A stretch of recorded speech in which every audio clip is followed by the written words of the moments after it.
The moment Evan Pierce pulled that 7-year-old boy from the raging floodwater on Maple Avenue, he had no idea he was saving the son of the woman who once destroyed his career.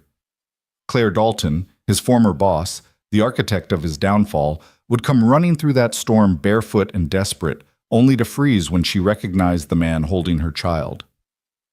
5 years of silence, one flooded street, and a secret that had been drowning them both. Stay with me until the end of this story and comment what city you're watching from so I can see how far this tale has traveled. The rain didn't start as rain. It started as a whisper. A few drops tapping against Evan Pierce's windshield as he merged onto Highway 47, his delivery truck loaded with 73 packages that needed to be delivered before nightfall. The sky had been threatening all afternoon, that peculiar greenish gray that made people in the Midwest check their weather apps and text their kids to come home early. But Evan had learned not to worry about things he couldn't control. Weather was weather. Bills were bills. And his daughter Mira's school registration fee was due in 3 days. So he drove. The whisper became a murmur around 4:15 p.m., right as he was dropping off a box of organic dog food to a house on Pinewood Lane. By 4:30, as he climbed back into his truck, it had escalated into a full-throated roar. Rain hammered down in sheets so thick he could barely see 10 feet ahead. His phone buzzed. A weather alert he dismissed without reading. He'd driven through worse. At least he told himself he had. What Evan Pierce didn't know, couldn't know, was that 3 miles northeast, the Coldwater Creek retention system had just failed. 40 years of deferred infrastructure maintenance had finally caught up with the city. Within minutes, millions of gallons of water would overwhelm the drainage systems, turning streets into rivers and intersections into drowning pools. And by pure chance, or perhaps something that felt uncomfortably like fate, Evan's route would take him directly through the worst of it. He'd been a delivery driver for 4 years, 3 months, and 16 days. Not that he was counting. Before that, he'd been a project manager at Dalton & Moore Architects, one of the most prestigious firms in the city. He'd had an office with windows that overlooked the river. He'd had business cards with embossed lettering.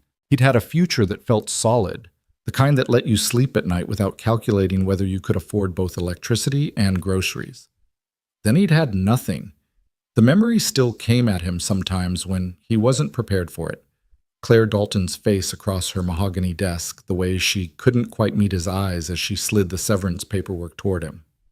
"It's not personal, Evan. The firm is restructuring. We have to make cuts."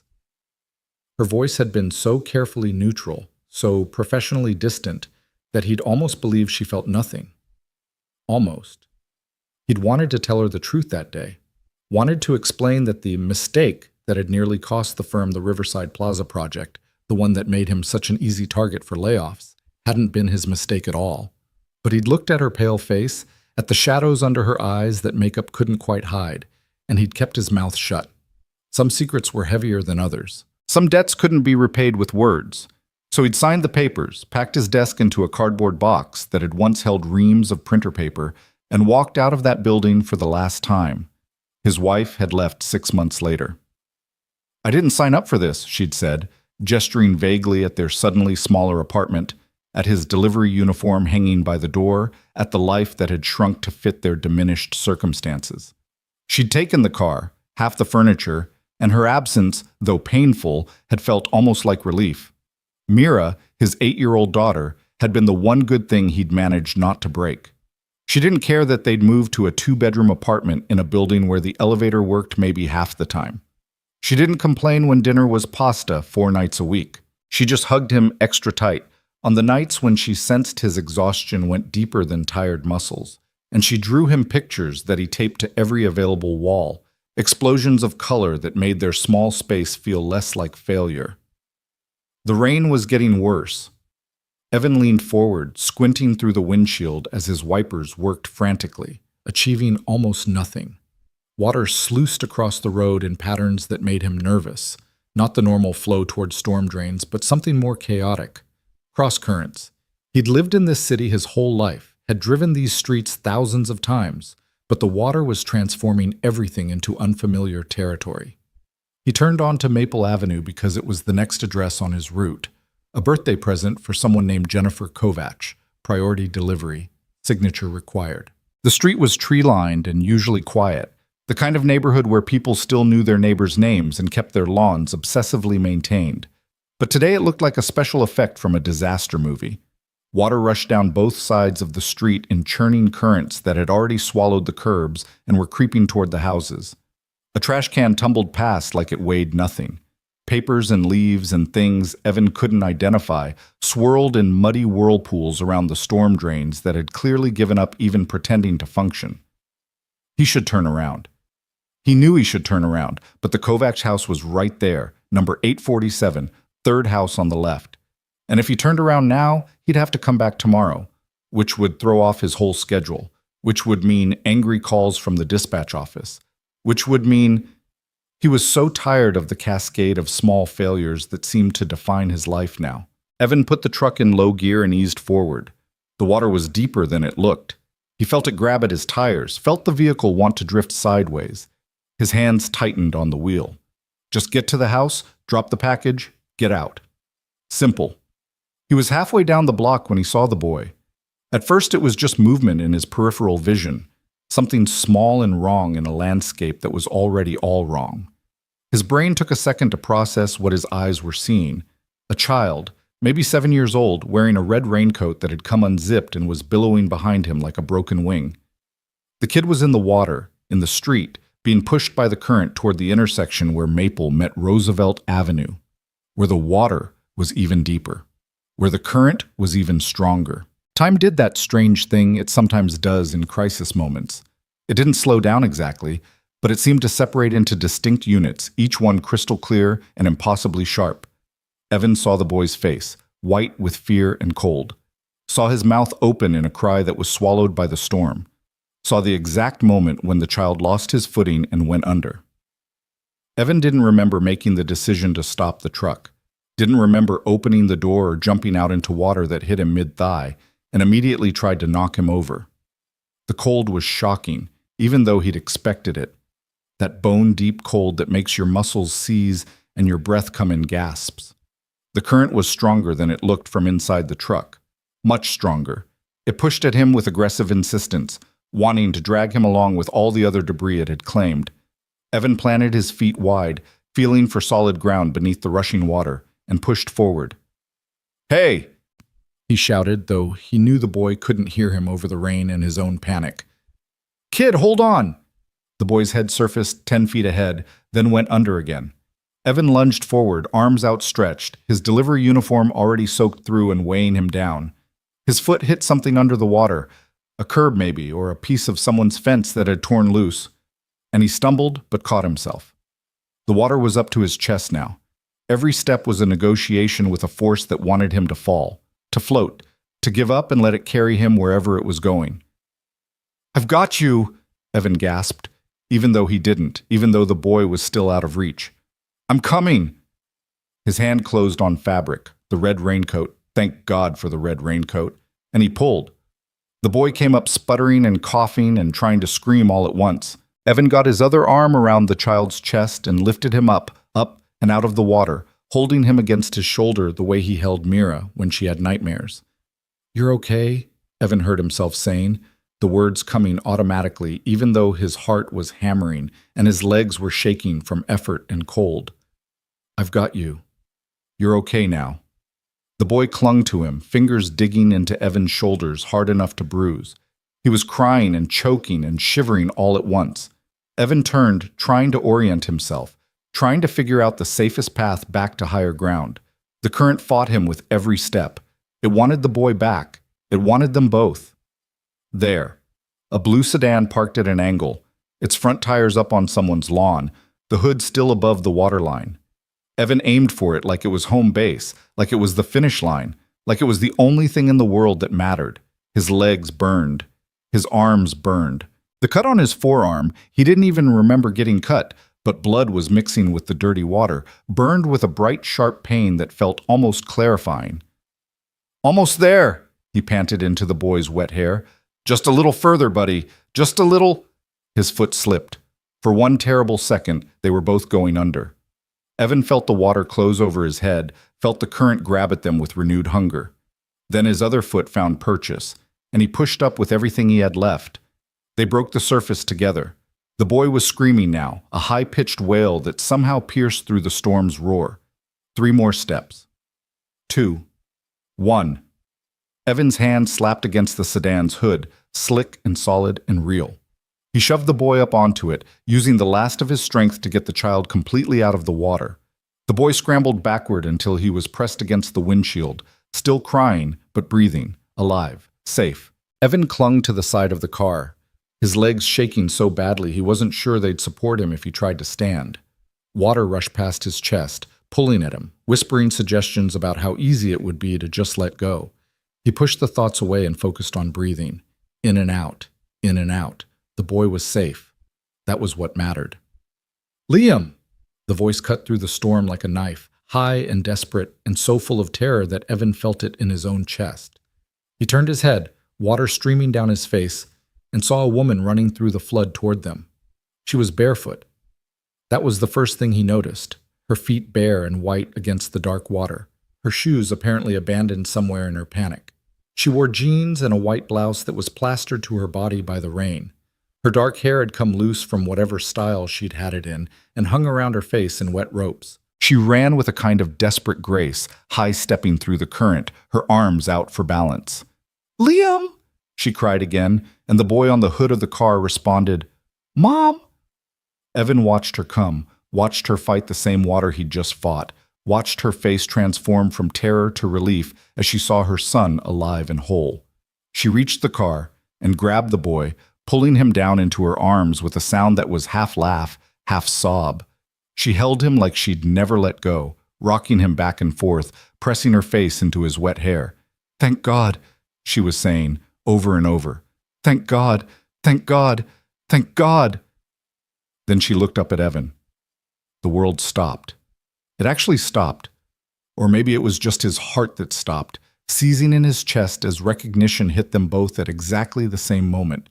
Her eyes went wide. Her mouth opened, but no sound came out. She was still holding her son, still kneeling in the water next to the car, but every other part of her had frozen. "Evan?" she whispered, and his name in her mouth felt like something forbidden, something they'd both agreed never to speak again. Claire Dalton, his former boss, the woman who'd fired him, the woman whose career he'd saved at the cost of his own. The woman he hadn't seen or spoken to in 5 years, 3 months, and 8 days. Not that he was counting. She looked different. Older, though not in a bad way. There were lines at the corners of her eyes that hadn't been there before, and she'd cut her hair shorter. But her eyes were the same, that particular shade of gray-green that had once made him stumble over his words in project meetings. They were wide now, shocked, staring at him like he was a ghost. "Claire," he managed, his voice rough from cold and exertion.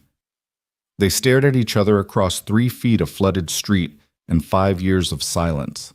The rain kept falling, the water kept rushing past, and Evan felt something in his chest that he thought he'd successfully buried come surging back to life. Anger and longing and a grief so profound it made the physical pain in his body feel like nothing. "You," Claire started, then stopped, started again. "You saved him. You saved Liam." Evan looked at the boy, at Liam, who was watching this exchange with the confused wariness of a child who knows something important is happening but doesn't understand what. He was maybe 7, with his mother's eyes and dark hair that curled when it was wet. 5 years ago, Claire had been pregnant. Evan remembered now, remembered the morning sickness she'd tried to hide during meetings, remembered the day she'd come back from a doctor's appointment, glowing with news she couldn't quite keep to herself. This was that baby. Grown now. Alive because Evan had happened to be driving down the street at exactly the right moment. Or exactly the wrong moment, depending on how you looked at it. "He was in the water," Evan said, as if this explained everything, as if it explained anything. "Thank you." Claire's voice broke on the words.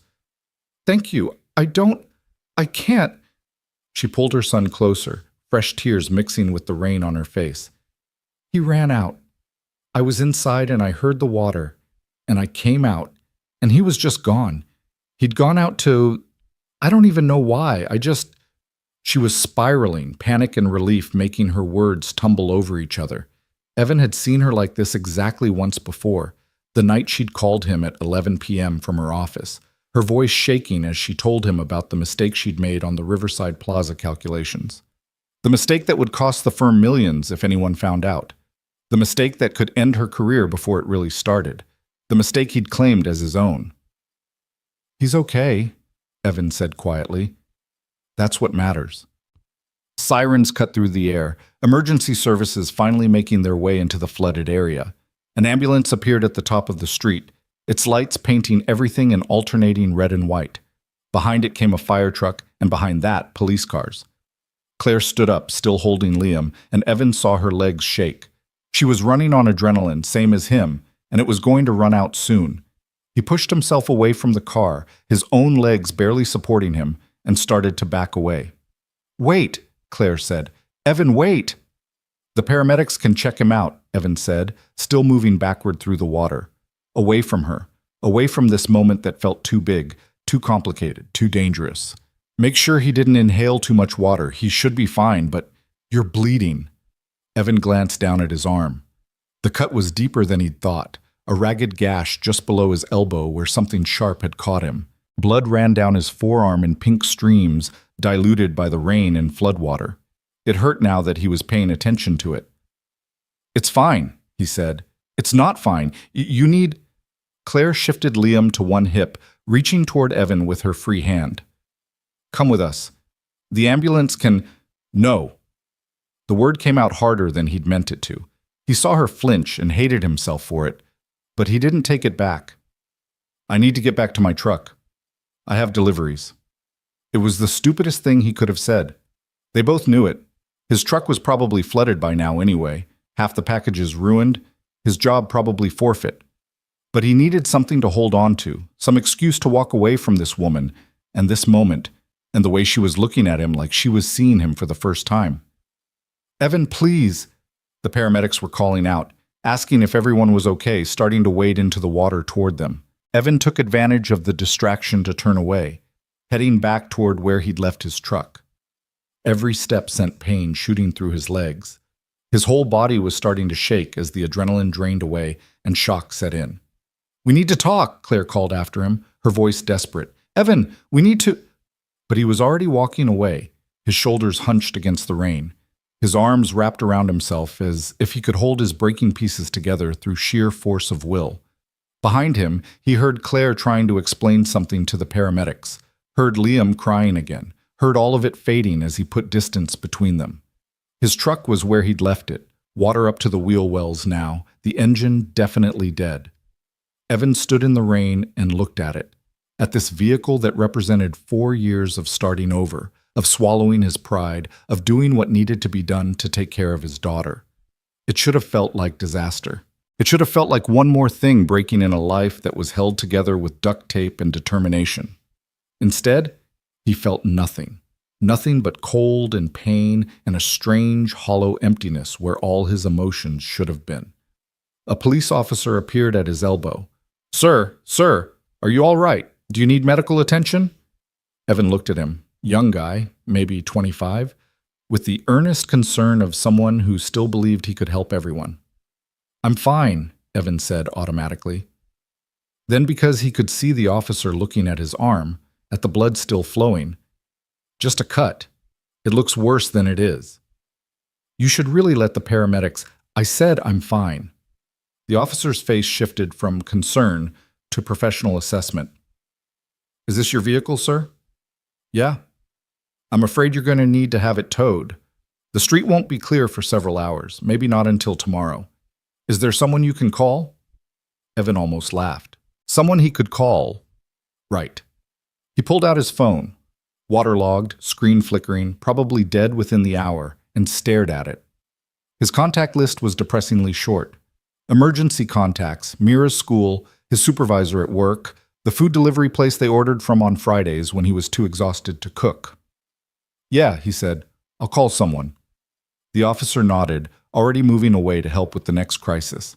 Everyone had somewhere to be, something urgent that needed handling. Evan stood in the rain next to his dead truck and tried to figure out what happened next. He needed to get home. Needed to check on Mira. She was with Mrs. Chen from downstairs, safe and warm, but she'd worry when he didn't show up on time. Needed to figure out how to explain to his supervisor why he'd abandoned an entire truck full of packages in the middle of a flood. Needed to forget the look on Claire Dalton's face when she'd recognized him. "Evan!" He turned, and there she was again, coming back through the water toward him. Someone had given her a blanket, red, emergency bright, that she'd wrapped around both herself and Liam. The boy was clinging to her, but he looked calmer now, the terror fading into exhaustion. "I told you," Evan started, but she cut him off. "I know what you told me, but you don't get to save my son's life and then just disappear. You don't—" Her voice caught. "Evan, please, 5 minutes. Just give me 5 minutes." He should say no. Every instinct he had told him to say no, to walk away, to protect himself from whatever was about to happen. But he was so tired. Tired of walking away, tired of protecting himself, tired of the careful distance he'd built between who he used to be and who he was now. 5 minutes, he heard himself say. Claire's shoulders sagged with relief. She adjusted her grip on Liam, who was watching Evan with that open curiosity children had before they learned to hide their interest. "Is that him?" the boy asked his mother in a whisper that wasn't really a whisper at all. "Is that the man who saved me?" "Yes, baby," Claire said softly. "That's him." They stood there in the middle of the flooded street, the three of them, while emergency vehicles moved around them and the rain began, finally, to ease up. Evan could see individual drops now, instead of just sheets of water. The storm was passing. It would all be over soon. "I didn't know you had a son," Evan said, which was a stupid thing to say because of course he hadn't known. They hadn't spoken in 5 years. She could have had 3 more children and a house full of foster dogs and a complete career change, and he wouldn't have known any of it. "He turned 7 in March," Claire said. She looked down at the boy, and something in her face softened. "He's everything." Evan understood that. Mira was everything to him too. The only thing that had made any of the last 5 years bearable.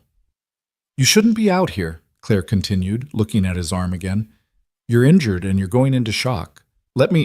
I live just 2 blocks from here. Come back to the house, at least until the water goes down. You can get warm, clean up that cut, and then—" "No." Evan shook his head. "I appreciate the offer, but it's not an offer. It's the least I can do after what you just did. Please, Evan, I'm not asking—" She stopped, started over. 5 years ago, I made a choice that I've regretted every single day since. I don't expect forgiveness. I don't expect anything. But I'm asking you to let me say thank you properly. That's all." Evan looked at her, really looked at her, and saw something in her eyes that made his chest ache. Guilt.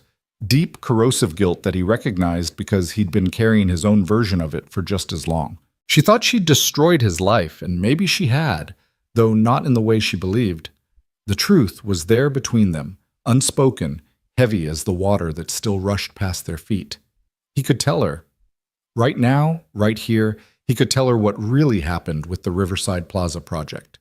Tell her that the mistake she thought she'd made hadn't been a mistake at all, that he'd found the real error in her calculations and fixed it before anyone else saw. Tell her that the mistake that got him fired had been his own fabrication, a deliberate fall on his sword so that she wouldn't take the blame for something that was really another senior partner's sloppy work.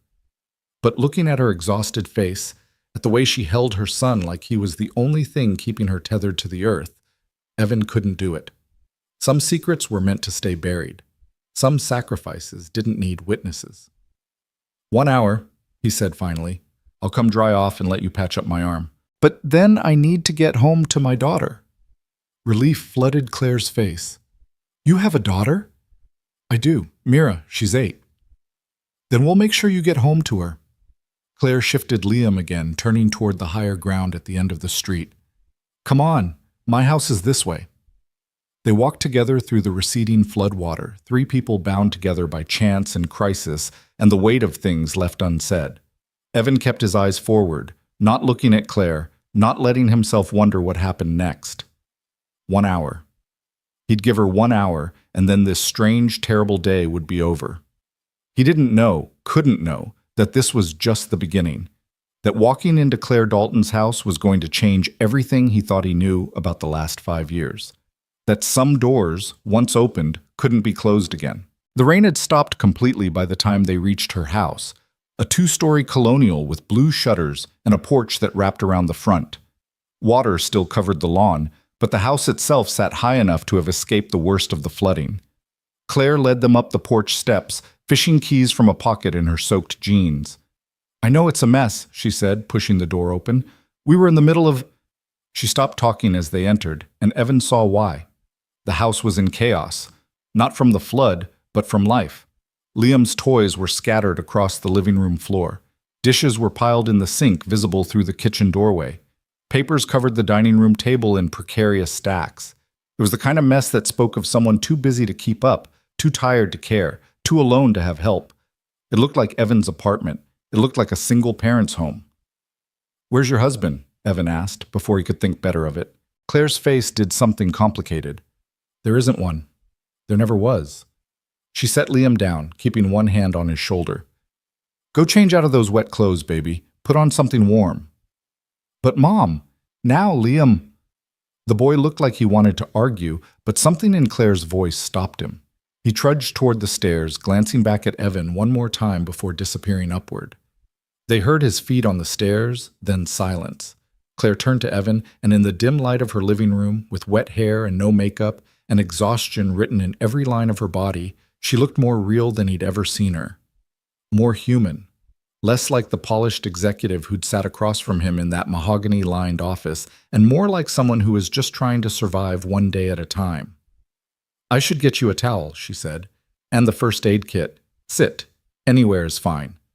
She disappeared into another room, leaving Evan standing in her entryway, dripping on her hardwood floors, trying to figure out how his life had become so impossibly strange. 3 hours ago, he'd been worried about making his delivery quota. Now he was standing in his former boss's house, bleeding on her floor, trying not to think about all the ways this could go wrong. Claire came back with an armful of towels and a white plastic box with a red cross on it. "Bathroom's down the hall if you want to change, but I don't have anything that would fit you. I could throw your clothes in the dryer while we—" "This is fine," Evan said, taking one of the towels and rubbing it roughly over his hair. "Really? Your arm? I can do it." "Evan?" She set the first aid kit on the coffee table and fixed him with a look he remembered from 100 project meetings, the one that said she was done negotiating. "Sit down and let me help, please." So he sat, and she knelt beside him on the couch, carefully rolling up his soaked sleeve to expose the gash on his forearm. It was uglier than he'd thought, deep enough that it was probably going to need stitches, though he had no idea how he was going to afford an ER visit right now.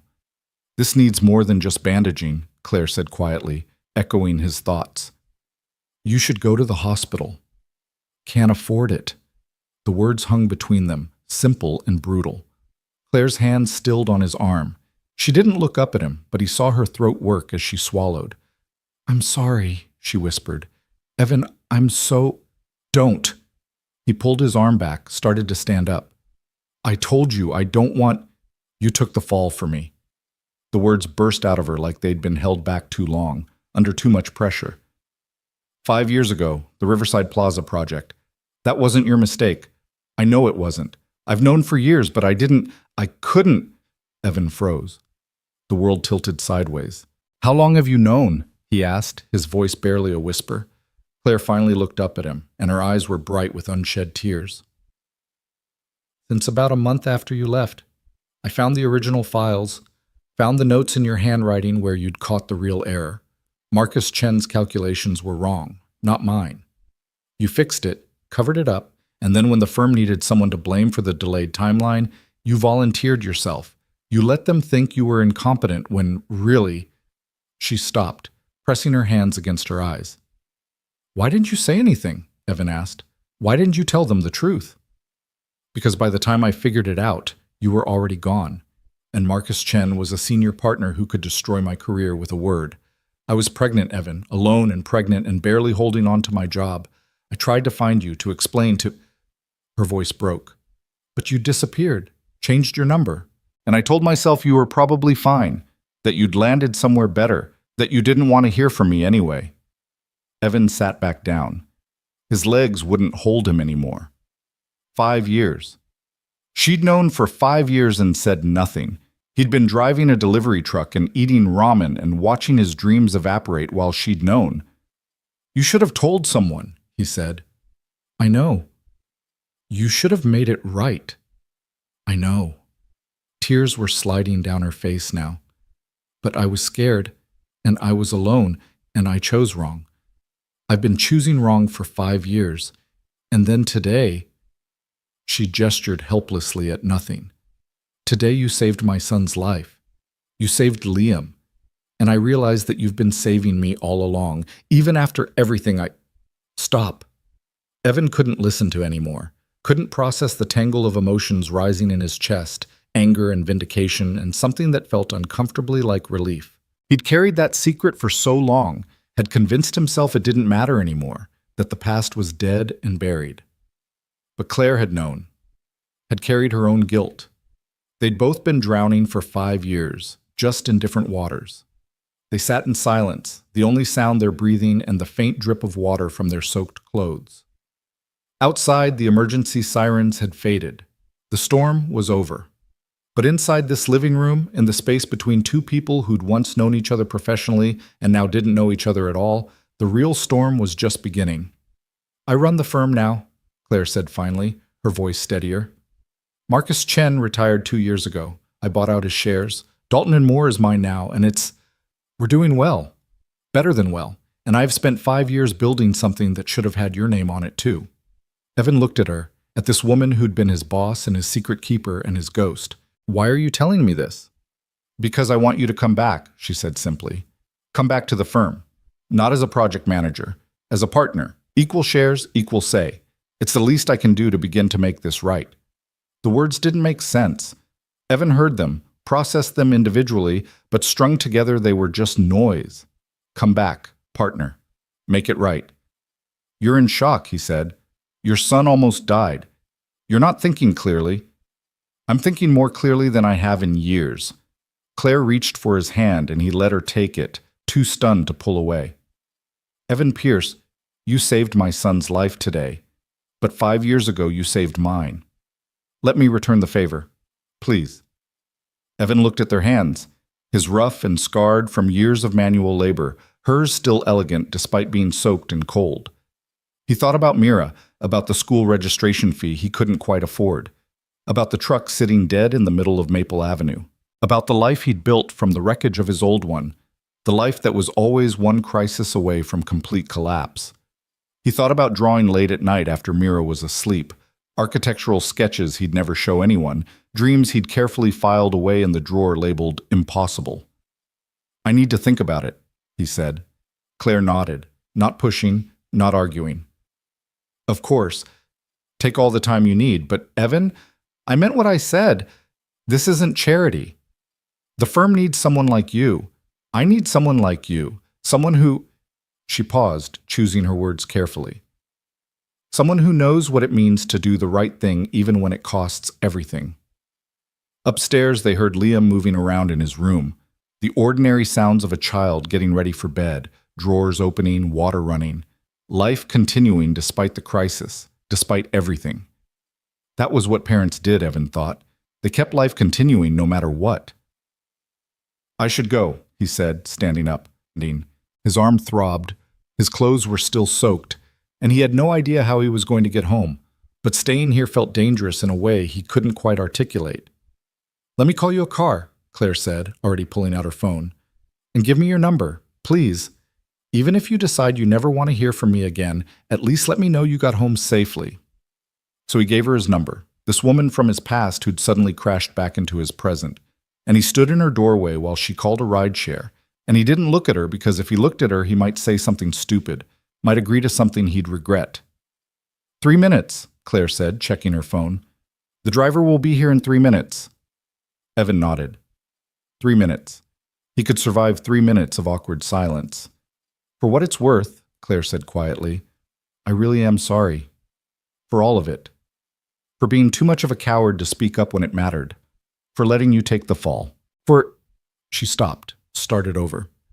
"I was so focused on protecting myself that I didn't think about what it cost you. That was wrong. There's no excuse for it. You had a baby on the way. Evan said, surprising himself. You did what you thought you had to do. I get it. That doesn't make it right. No, he agreed. It doesn't. A car pulled up outside, its headlights cutting through the darkness. Evan's ride. His escape. Thank you again, Claire said. For Liam. For everything. Evan opened the door, stepped out into air that smelled like rain and mud and new beginnings, whether he wanted them or not. He turned back to look at her one last time. This woman who'd been so many things to him, who'd shaped his life in ways she couldn't possibly understand. I'll think about it, he said. The job. I'll think about it. Hope flared in Claire's eyes. That's all I'm asking. He walked to the car, got in, gave the driver his address. As they pulled away, he looked back at Claire's house, at the light spilling from the open door, at her silhouette framed in the doorway watching him go. And he wondered if maybe, just maybe, the flood had washed away more than just streets and storm drains. Maybe it had washed away the distance between two people who'd lost their way. Maybe it had cleared a path forward that neither of them could see yet. Or maybe he was just exhausted and bleeding and letting hope get the better of his common sense. The car turned the corner and Claire's house disappeared from view. Evan leaned his head against the window and closed his eyes. Tomorrow he'd wake up and deal with the consequences. The lost job, the destroyed truck, the impossible decision Claire had dropped in his lap. Tomorrow he'd figure out how to explain all this to Mira. But tonight, for just a few more minutes, he let himself exist in the space between the disaster and whatever came next. The space where anything still felt possible. Where second chances weren't just cruel jokes. Where a single dad who'd lost everything might still have a chance to find his way home. The apartment was dark when Evan finally made it home, except for the flickering blue light of the television in the living room. He pushed through the door, his wet clothes leaving a trail of water across the cheap linoleum, and found Mrs. Chen asleep on the couch with Mira curled against her side. They were watching some animated movie Evan didn't recognize. The volume turned low enough that it was just a murmur beneath the sound of Mrs. Chen's soft snoring. Mira's eyes opened first. She sat up slowly, careful not to disturb their neighbor, and her face went from sleepy to alarmed in the space of a heartbeat. Dad? Her voice was small and scared.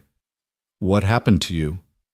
Evan looked down at himself, still soaked, his sleeve torn and bloody despite the hasty bandaging Claire had managed before the car arrived, mud streaked across his jeans. He must look like he'd been in a war zone, which, in a way, he had been. I'm okay, baby, he said quietly, moving to the couch and kneeling beside her so they were at eye level.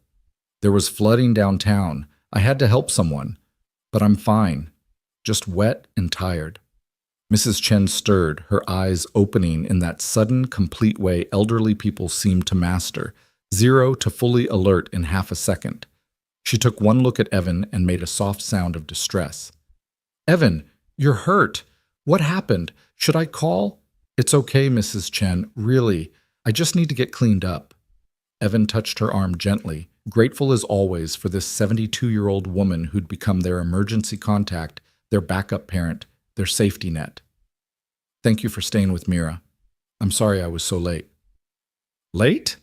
Mrs. Chen waved this away like it was nothing, though Evan knew she had her own grandchildren to worry about, her own life to live. You think I worried about late? I worried about dead. The news, they showed the flooding, cars underwater, people trapped. I thought maybe you were... She stopped herself, glancing at Mira. But you're here now. That's what matters. Evan helped her gather her things, her knitting bag, her phone, her reading glasses that were always mysteriously lost and found. He walked her to the door, pressed 220s into her hand despite her protests, and promised he'd check in tomorrow to let her know he was really okay. Then it was just him and Mira in their small apartment, the silence heavy between them. You're bleeding, Mira said, her voice very small and very careful. She used that voice when she was trying to be brave, trying not to cry, trying to be older than 8 years old should require. Just a cut.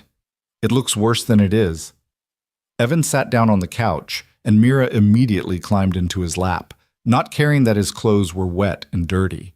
She wrapped her arms around his neck and pressed her face against his shoulder, and he felt her shake with the tears she'd been holding back.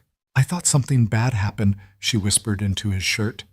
Mrs. Chen kept saying you were fine, but the TV showed all that water and those cars, and I thought, hey, hey, look at me. Evan pulled back enough to cup her face in his hands, wiping away tears with his thumbs. I'm here. I'm okay. Nothing bad happened to me, I promise. But your arm is just a scratch. I've had worse from when you convinced me to learn to skateboard with you. Remember? He smiled, trying to coax one from her. Remember how I fell and scraped up my whole side? Mira managed a watery giggle. You were really bad at skateboarding. The worst, Evan agreed. Absolutely terrible. You're much better at pretty much everything than I am. This earned him a real smile, small but genuine. Mira leaned back against him, her head tucked under his chin, her breathing starting to even out. They sat like that for a long moment, just breathing together, being alive together, being okay together. Dad? Mira's voice was muffled against his chest. Did you really save someone? Evan thought about Liam, about those terrifying seconds when he wasn't sure he'd reach the boy in time, about the weight of a child in his arms, the desperate strength it took to fight the current, about Claire's face when she'd recognized him. Yeah, he said softly. I did. A little boy, about your age. He was in the floodwater and I pulled him out. Mira sat up to look at him, her eyes wide. Like a hero? No, baby, not like a hero, just like... Evan searched for the words. Just like what anyone would do. He needed help, and I was there, so I helped. That's what heroes do, Mira insisted with the absolute certainty of childhood. They help people who need it. That makes you a hero. Evan's chest ached. If only it were that simple. If only helping people automatically made you heroic instead of just tired and broke and bleeding on your couch. Come on, he said, lifting her off his lap and standing up with a groan that made everything hurt. You need to get to bed. School tomorrow. But Dad, it's only 8:30, and you have that math test you've been studying for. You need sleep. He guided her toward her bedroom, the smaller of the apartment's 2 rooms, the one whose walls were covered in her drawings and paintings and the glow-in-the-dark stars they'd put up together last summer. Brush your teeth. I'll come tuck you in after I change. Mira looked like she wanted to argue, but something in his face must have told her this wasn't the time. She trudged toward the bathroom, glancing back at him twice like she was afraid he might disappear if she looked away too long. Evan waited until he heard the water running, then made his way to his own room. It was barely big enough for a bed and a dresser, with a closet that was more of a suggestion than actual storage space. But it was his, and it was dry, and right now that felt like enough. He peeled off his wet clothes, dropping them in a soggy pile that he'd deal with later. The cut on his arm had started bleeding again, seeping through Claire's makeshift bandaging. He should probably go to urgent care, get stitches, make sure it didn't get infected. Should probably do a lot of things. Instead, he found a clean t-shirt and sweatpants, wrapped his arm in gauze from the bathroom cabinet, and tried not to think about anything at all. His phone buzzed. For one disorienting second, he thought it might be his supervisor calling to fire him, or the towing company with a bill he couldn't pay, or any of the dozen small disasters that made up his life. But the number was unknown. The message was short. It's Claire. Just making sure you got home safely. Please let me know you're okay. Evan stared at the words, his thumb hovering over the keyboard. The smart thing would be to ignore it, to delete her number, block it if necessary, and pretend today had never happened. The smart thing would be to protect himself from whatever complicated mess was waiting to unfold between them. Home safe. Thanks for the ride. He hit send before he could second-guess himself. 3 dots appeared immediately, dancing on his screen. She was typing. He watched those dots like they might tell him the future. Thank God. I was worried. How's your arm? Fine. Another pause, more dots, then, I meant what I said. About the job. About making things right. No pressure, but the offer stands. Think about it. Evan closed his eyes. Think about it. As if he'd be able to think about anything else. I will, he typed back. Then because something in him needed to say it. Your son is a good kid. You should be proud. I am, and he's alive because of you. I won't forget that. We won't forget that. Evan turned off his phone before she could send anything else. He couldn't do this right now, couldn't navigate the minefield of their shared history while his body was still shaking with exhaustion and his mind was replaying those moments in the flood on an endless loop. "Dad?" Mira's voice from the doorway. She was in her pajamas, her hair still damp from washing her face, her favorite stuffed elephant tucked under her arm. "I'm ready for bed." Evan followed her to her room, tucked her in under her comforter with the stars and moons pattern they'd picked out together at the thrift store. He sat on the edge of her bed, smoothing her hair back from her forehead the way he'd done every night since she was a baby. "You know I love you, right?" he said quietly. "More than anything in the whole world?" Mira nodded, her eyes already heavy with sleep. "I love you too, Dad, even when you're bad at skateboarding." He laughed, kissed her forehead, and stood to leave. But her hand caught his wrist, stopping him. "Dad?" "The boy you saved. Do you think you'll see him again?" Evan thought about Claire's offer, about partnership and second chances and doors that might be opening after 5 years of being slammed shut. "I don't know, baby. Maybe. We'll see." "I hope you do," Mira murmured, her eyes closing. "I think it would be nice for him to say thank you properly. That's what Mrs. Chen says. You should always say thank you properly when someone helps you." "Mrs. Chen is a wise woman." "The wisest," Mira agreed, and then she was asleep, just like that, the way children could switch off and trust the world to still be there when they woke up. Evan stood in her doorway for a long moment, watching her breathe, grateful beyond words that she was safe and loved and sleeping in a bed that was hers. Whatever else he'd failed at, he'd managed this. He'd kept her whole. His phone buzzed again in his pocket. Against his better judgment, he checked it. "I know I said no pressure, but I should mention we're having a company meeting Monday morning. Nothing formal, just a team breakfast to discuss the new downtown development project. If you wanted to come to see the office, to see what we've built, you'd be welcome. No strings attached, just breakfast and a conversation." Evan read the message 3 times. A company meeting, Monday morning, 3 days from now. He had 3 days to decide if he was brave enough or stupid enough or desperate enough to walk back into that building, into that life, into the wreckage of everything he'd left behind. He typed and deleted 4 different responses before settling on. "I'll think about it." Claire's response was immediate. "That's all I can ask. Sleep well, Evan, and thank you again for everything." He turned off his phone for real this time, plugging it in to charge in the kitchen where he wouldn't be tempted to check it every 5 minutes. Then he collapsed onto his own bed, still dressed in his t-shirt and sweatpants, too exhausted to even pull the covers up. Sleep should have come immediately. His body was screaming for it, every muscle aching, his mind foggy with fatigue. But instead he lay there in the dark, staring at the water-stained ceiling, and thought about everything he'd lost 5 years ago. The job had been the obvious part. The salary, the benefits, the career trajectory that had seemed so solid. But there had been more. There had been the respect that came with being good at something, with being recognized for your skills. There had been the satisfaction of seeing buildings rise from blueprints, of watching something you'd designed become real and solid and permanent. There had been the person he'd been before everything fell apart, confident, competent, certain of his place in the world. That person felt like a stranger now. Evan had built a different life in the ruins of the old one, a smaller life, a harder life, but one that was his. He'd learned to be satisfied with less, learned to measure success in whether Mira had enough to eat and whether the rent was paid on time, learned to find dignity in work that others looked down on, learned to hold his head high even when he was wearing a uniform and taking orders from kids half his age. Going back, if he went back, would mean risking all of that hard-won peace, would mean opening himself up to hope again, which was the most dangerous thing he could think of. Because hope made you vulnerable. Hope gave you something to lose. But God, he was tired of being safe, tired of playing defense, of just trying to survive. Tired of watching Mira draw beautiful buildings and knowing she got that gift from him, knowing he used to create things that mattered before he gave it all up. His phone buzzed one more time from the kitchen. Evan groaned, hauled himself out of bed, and went to check it. If this was Claire again, he was going to... But it wasn't Claire, it was his supervisor. "Heard about the truck. Need you to come in tomorrow to discuss what happens next. 9 a.m. Don't be late."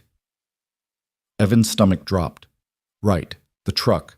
the abandoned deliveries, the day that was going to cost him this job too, because apparently he couldn't keep anything good in his life for more than a few years at a time.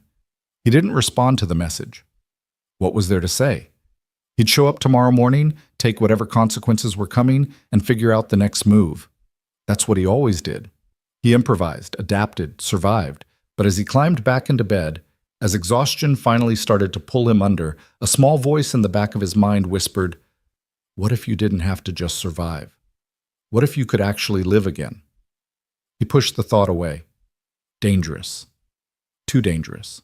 He couldn't afford thoughts like that, but they came anyway, as sleep finally claimed him, pulling him down into dreams of floodwater and second chances and a woman's face framed in a doorway, watching him leave but somehow still calling him home. Morning came too fast and too bright. Evan's alarm went off at 7, and every part of his body screamed in protest as he forced himself out of bed. His arm throbbed, his legs ached, and his head felt like someone had stuffed it with cotton wool. He shuffled to the bathroom, caught sight of himself in the mirror, and winced. He looked like hell, pale, exhausted, with dark circles under his eyes, and the kind of tension in his jaw that said he'd been grinding his teeth all night. The cut on his arm looked worse in daylight. Angry red edges, puffy with inflammation, definitely infected or about to be. He should have gone to urgent care. Should have let Claire talk him into letting the paramedics look at it. Should have done a lot of things. He rewrapped it as best he could, swallowed 3 ibuprofen with water from the tap, and went to wake Mira. She was already up, sitting at the kitchen table with a bowl of cereal and her math textbook open in front of her. She looked up when he entered, and her expression went from concentration to concern in an instant. "You look terrible," she announced with the brutal honesty of children everywhere. "Good morning to you too, sunshine."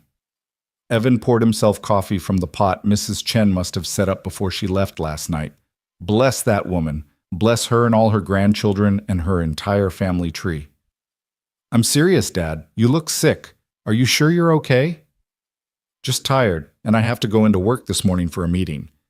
He didn't mention that the meeting was probably going to end with him being fired. No point worrying her before it happened. "Mrs. Chen is going to take you to school, okay?" Mira's face fell. "But you always take me on Fridays." "Friday, right. Their thing.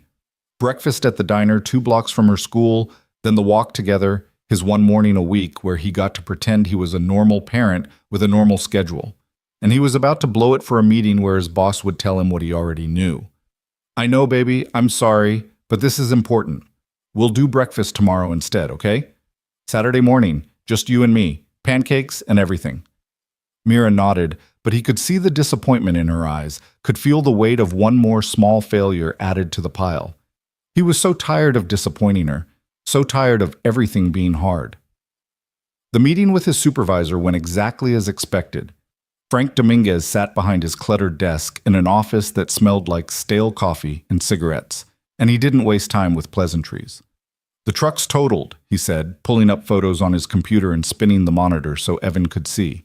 "Water damage to the engine, interior destroyed, and 73 packages either damaged or missing. That's about $12,000 in losses, Pierce." Evan's chest tightened. 12,000. He'd known it was bad, but seeing the number made it real, made it catastrophic. "I know," he said quietly. "I'm sorry. The flooding happened so fast and there was a kid in the water. Yeah, I heard about your hero moment." Frank's voice wasn't unkind, just tired, just done. "And look, I get it.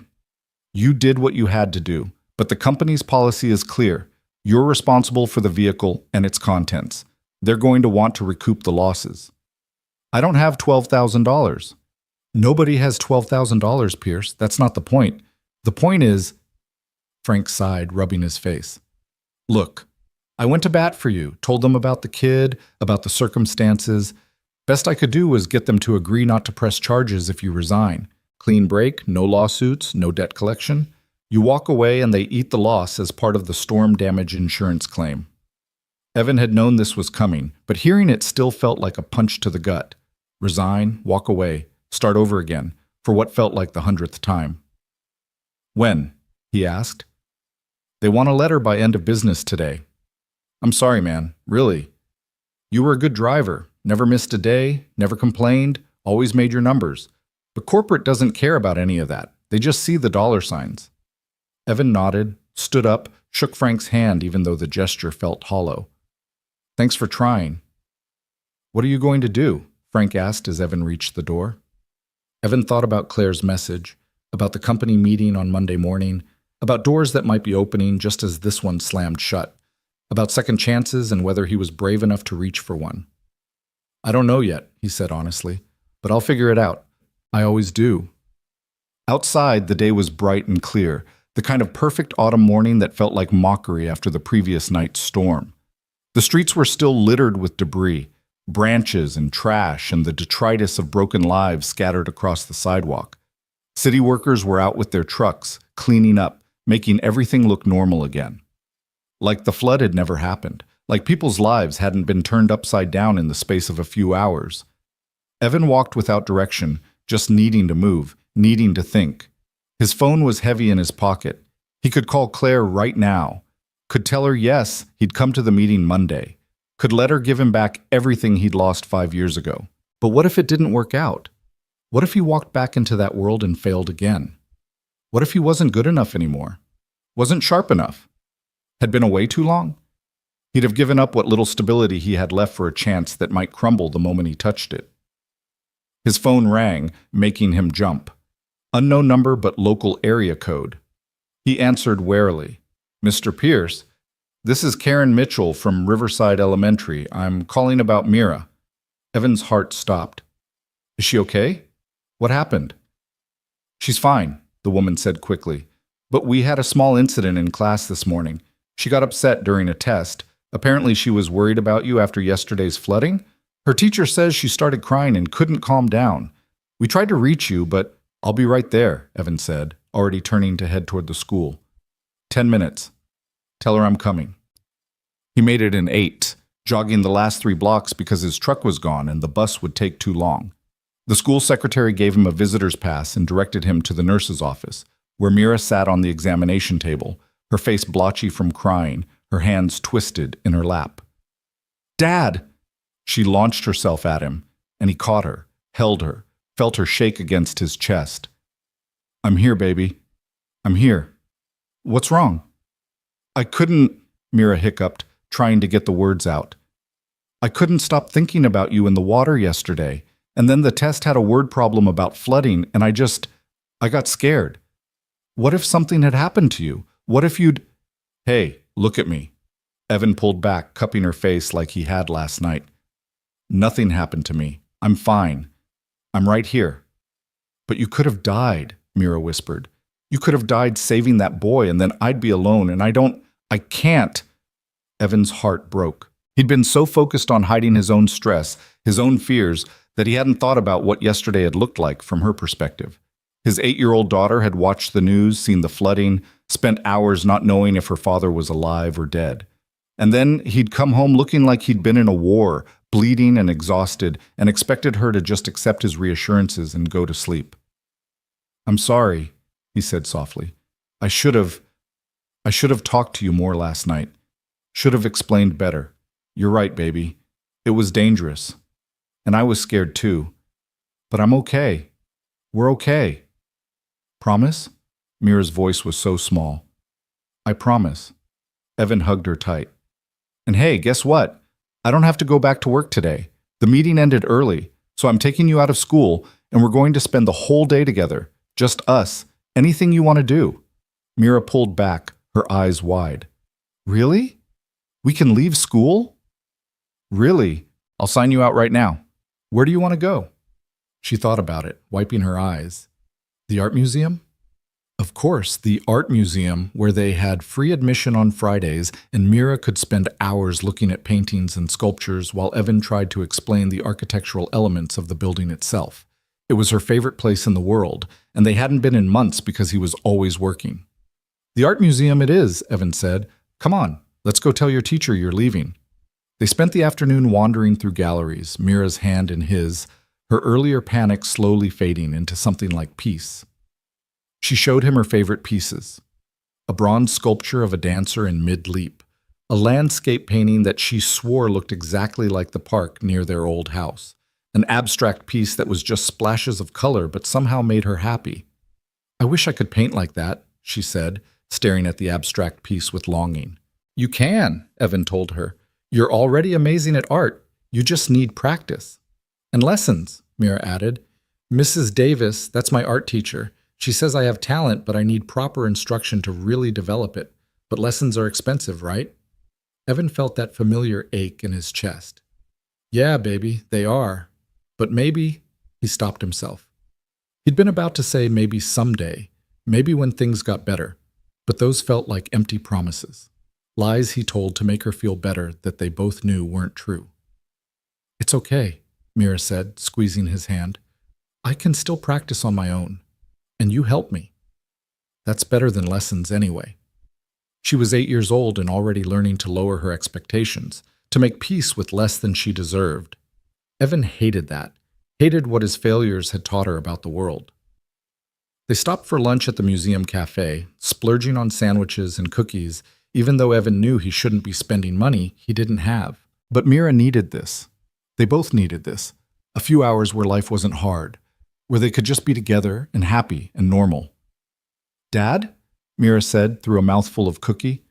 "Are we going to be okay? With money, I mean?" Evan's hand stilled on his coffee cup. "What makes you ask that?" "I heard you on the phone last night. You sounded worried. And you're home today when you're usually at work. And you look—" She gestured vaguely at him. "Stressed.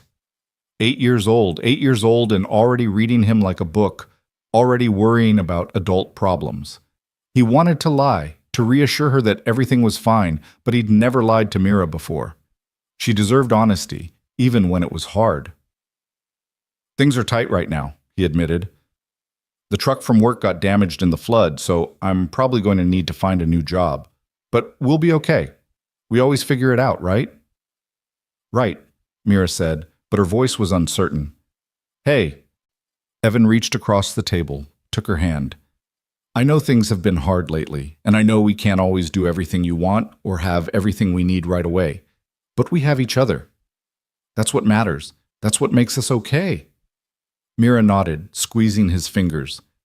"I know, Dad. I wish things were easier for you. You work so hard." "That's what parents do. We work hard for our kids." Evan smiled, trying to lighten the mood. "And you're worth every single second of it. You know that, right? Even when I'm annoying? Especially when you're annoying. That's when you remind me most of myself." He grinned at her outraged expression. "Come on, finish your lunch. I want to see if that architecture exhibit is still up on the 3rd floor."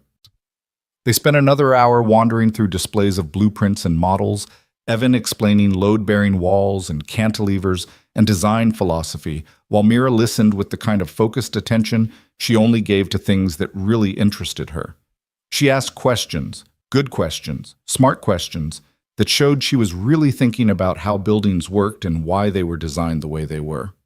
"You'd be a good architect," Evan said as they studied a scale model of a famous building downtown.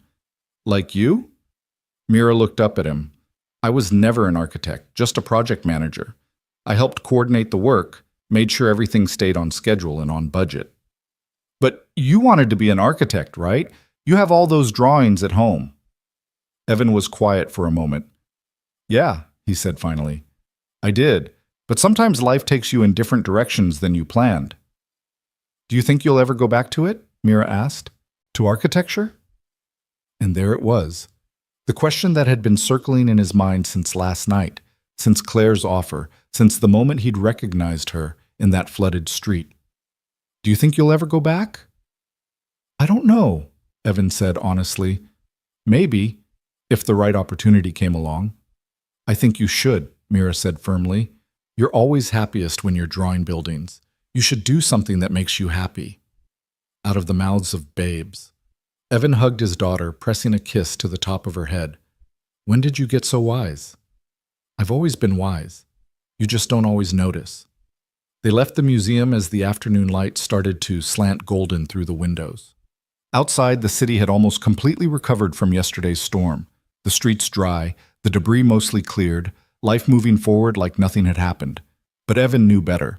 The storm had changed things, had set something in motion that couldn't be undone. His phone buzzed as they walked toward the bus stop. A message from Claire.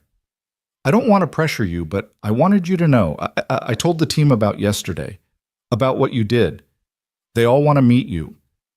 Evan, you have no idea how much respect people have for someone who'd risk their life for a stranger's child. Come Monday. Please. Even if you decide you don't want the job, at least let us thank you properly. Evan read the message twice, Mira peering over his arm, trying to see. Who's that? She asked. Remember the boy I saved yesterday? That's his mom. Oh, that's nice. What does she want?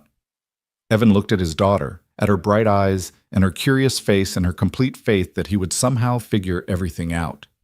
He thought about the art lessons she deserved, about the apartment that was too small, about the life he wanted to give her versus the life he could actually provide. He thought about going back to that building, walking through those doors, seeing his name on business cards again. He thought about the risk, the potential for failure, the way hope could break you worse than anything. But he also thought about Mira's words. You should do something that makes you happy. She wants me to come to a meeting on Monday, Evan said. At her company. She offered me a job. Mira's face lit up. Really? That's amazing. Are you going to take it? I don't know yet. It's complicated. Why? How did you explain 5 years of complicated history to an 8-year-old? How did you explain pride and fear and the weight of secrets kept too long? Because I used to work there, Evan said carefully. A long time ago, before you really remember. And I left under not great circumstances.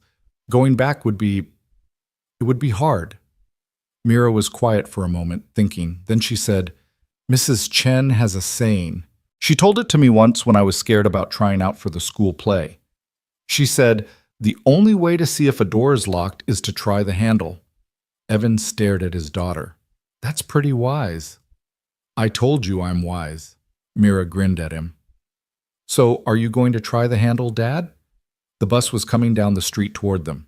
Evan watched it approach, thinking about doors and handles, and whether he was brave enough to reach for one. Behind him, the art museum stood solid and beautiful, a building designed by someone who dared to imagine something new. Ahead of him, the bus that would take them back to their small apartment, their small life, their small safety. And in his pocket, his phone, heavy with possibility and terror, in equal measure. Yeah, Evan said, surprising himself. Yeah, I think I am. He pulled out his phone and typed a response before he could second-guess himself. I'll be there Monday morning. Thank you for the opportunity. But Claire's response came almost immediately. Thank you for giving us a chance. On 9 a.m., I'll meet you in the lobby. And Evan, whatever happens, I'm glad you're coming. The bus pulled up, its doors opening with a pneumatic hiss. Evan and Mira climbed aboard, found seats near the back, and settled in for the ride home. Mira leaned against him, tired from their day, content in the way children could be when they knew their parent was okay. And Evan watched the city slide past the windows. His city, the one he'd lived in his whole life, the one that had broken him and might just be offering to put him back together, and wondered if maybe, just maybe, he was finally ready to stop just surviving and start actually living again. Monday morning was 3 days away. 3 days to prepare himself, to figure out what to say, to decide who he was going to be when he walked through those doors. 3 days to try the handle and see if it would open. Or if it would stay locked, leaving him outside in the cold, still searching for a way home. The weekend passed in a blur of nervous energy and second-guessing.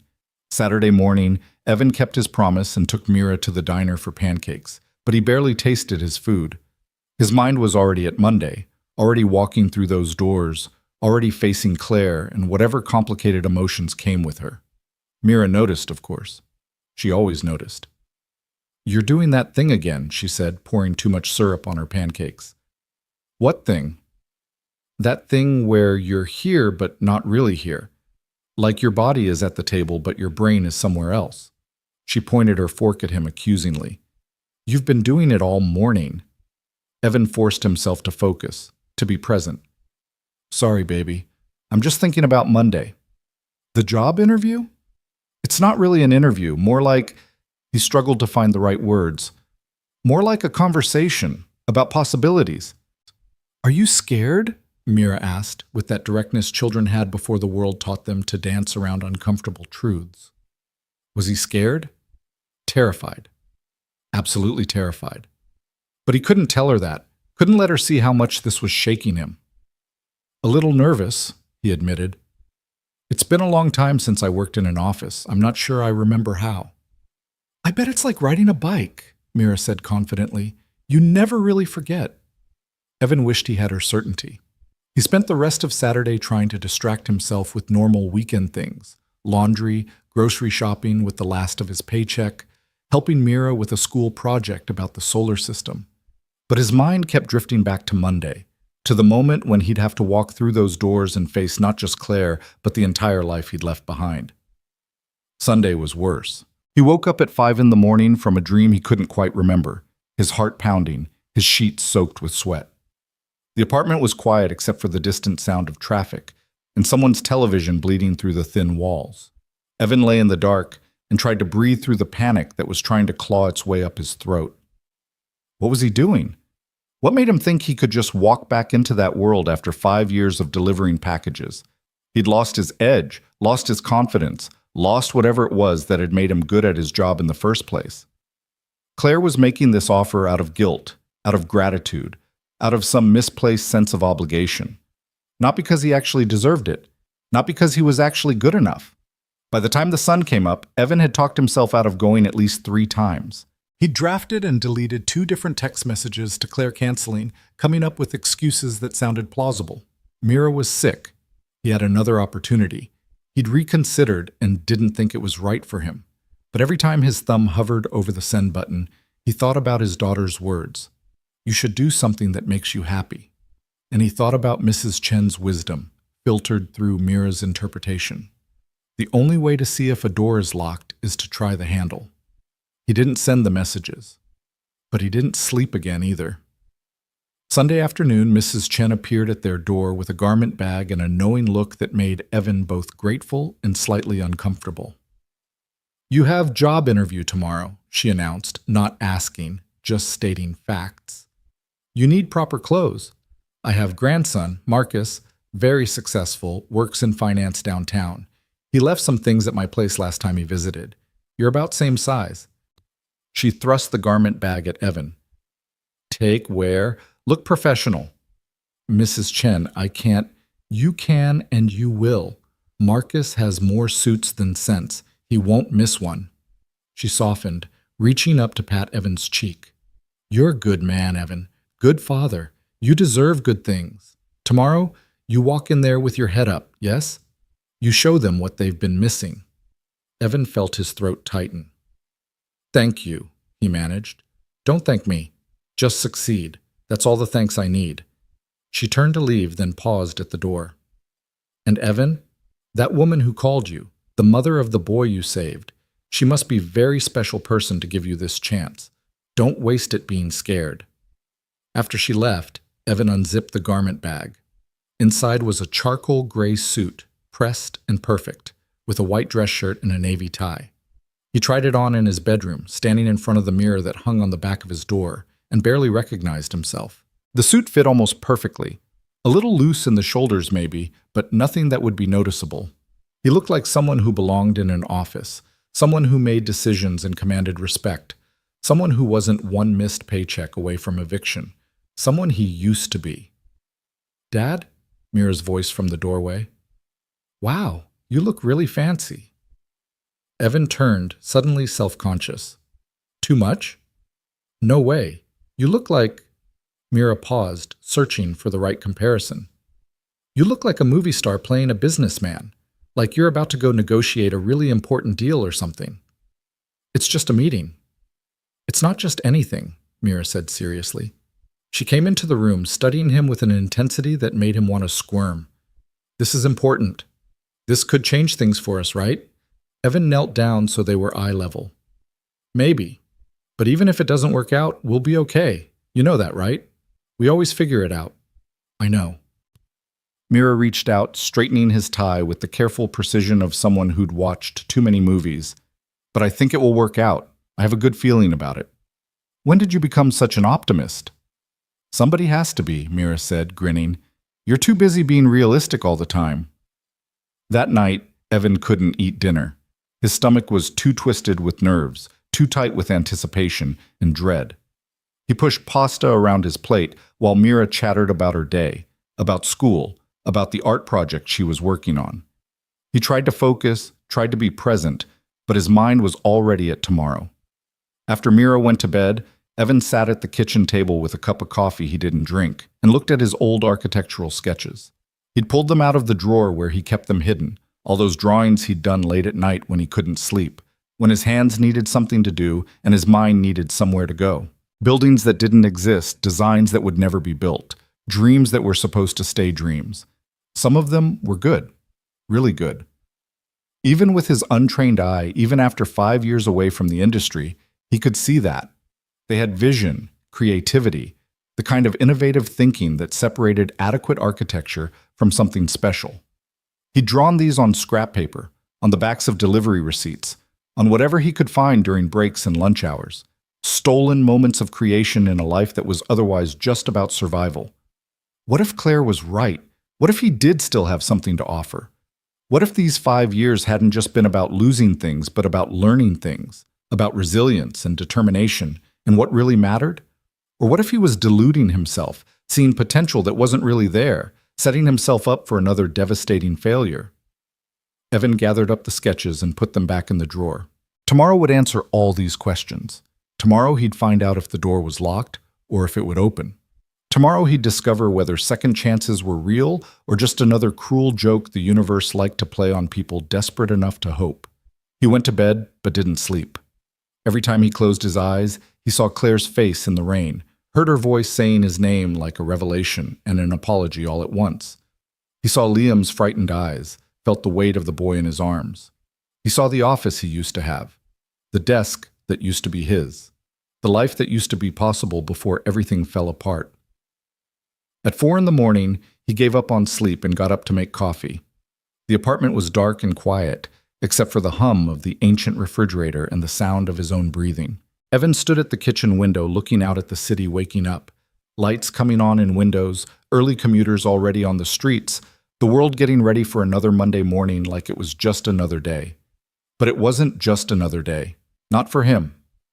Today was the day he stopped running from his past and finally turned to face it. Today was the day he either reclaimed his life or learned to let it go for good. The sun rose slowly, painting the sky in shades of pink and orange that seemed almost too beautiful for how nervous Evan felt. He showered, shaved carefully, got dressed in Mrs. Chen's grandson's suit. The shirt felt stiff and foreign after years of wearing delivery uniforms and t-shirts. The tie felt like a noose. But when he looked in the mirror, he saw someone who looked capable, someone who looked professional, someone who might actually have a shot at this. Mira appeared in his doorway at 7, already dressed for school, her backpack ready. "You left the coffee pot on," she said. "I turned it off." "Thanks, baby." Evan adjusted his tie for the 5th time. "How do I look?"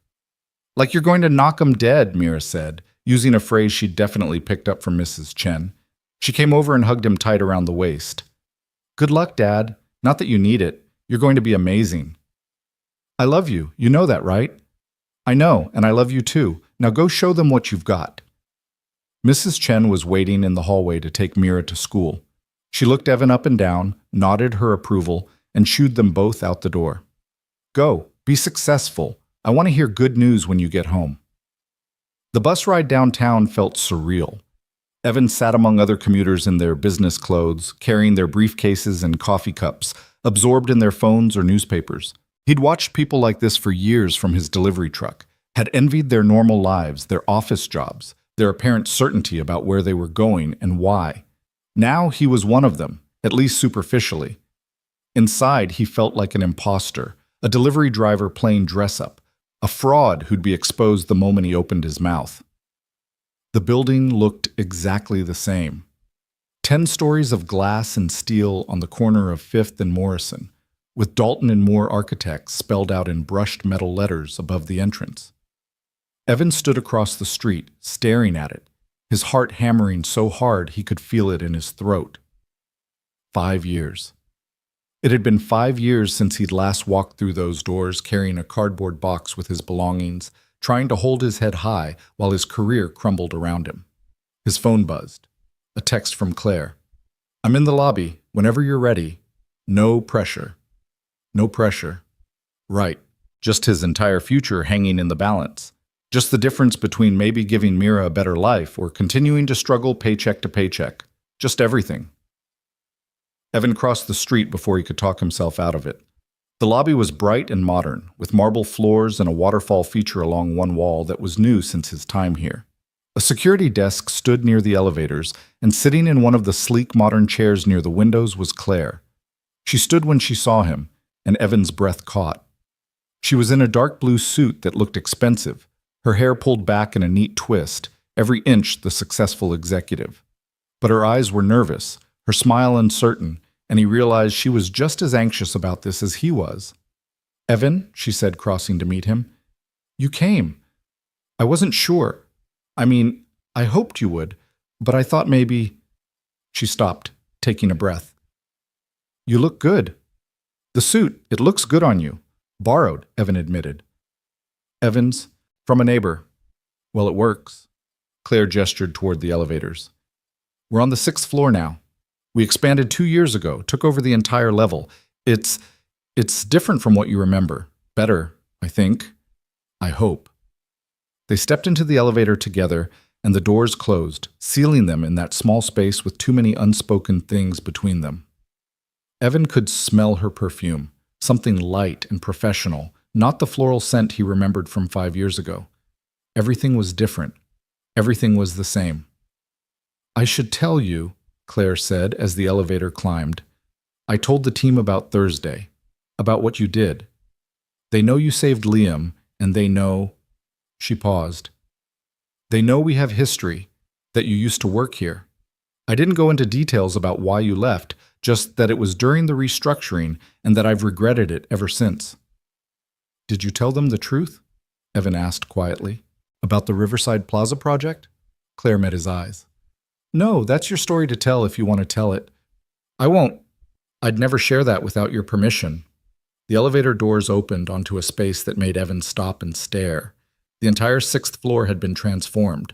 Where there used to be cubicles and closed offices, now there was open workspace with glass-walled conference rooms and collaboration areas. Natural light poured in through floor-to-ceiling windows. Design displays lined the walls, photographs of completed projects, architectural models on pedestals, awards and recognition that spoke to a firm that was thriving. "This is incredible," Evan breathed. "We've done well," Claire said, and he could hear the pride in her voice. 3 major downtown projects in the last 2 years, 2 residential developments, and we just landed the contract for the new convention center expansion. The team has grown from 12 people when you were here to 32 now. She stopped, smiled. "We're successful. More than I ever imagined we could be." She led him through the office, and people looked up as they passed. Some looked curious, some smiled, some nodded politely. Evan felt exposed, on display, like he was being evaluated with every step. But Claire walked beside him with confidence, guiding him toward a conference room in the corner where he could see people already gathered.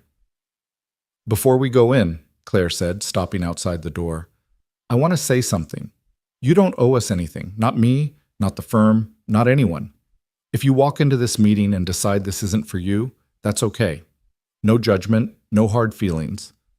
I meant what I said about wanting to thank you properly for saving Liam. That's not contingent on you taking a job. That stands no matter what."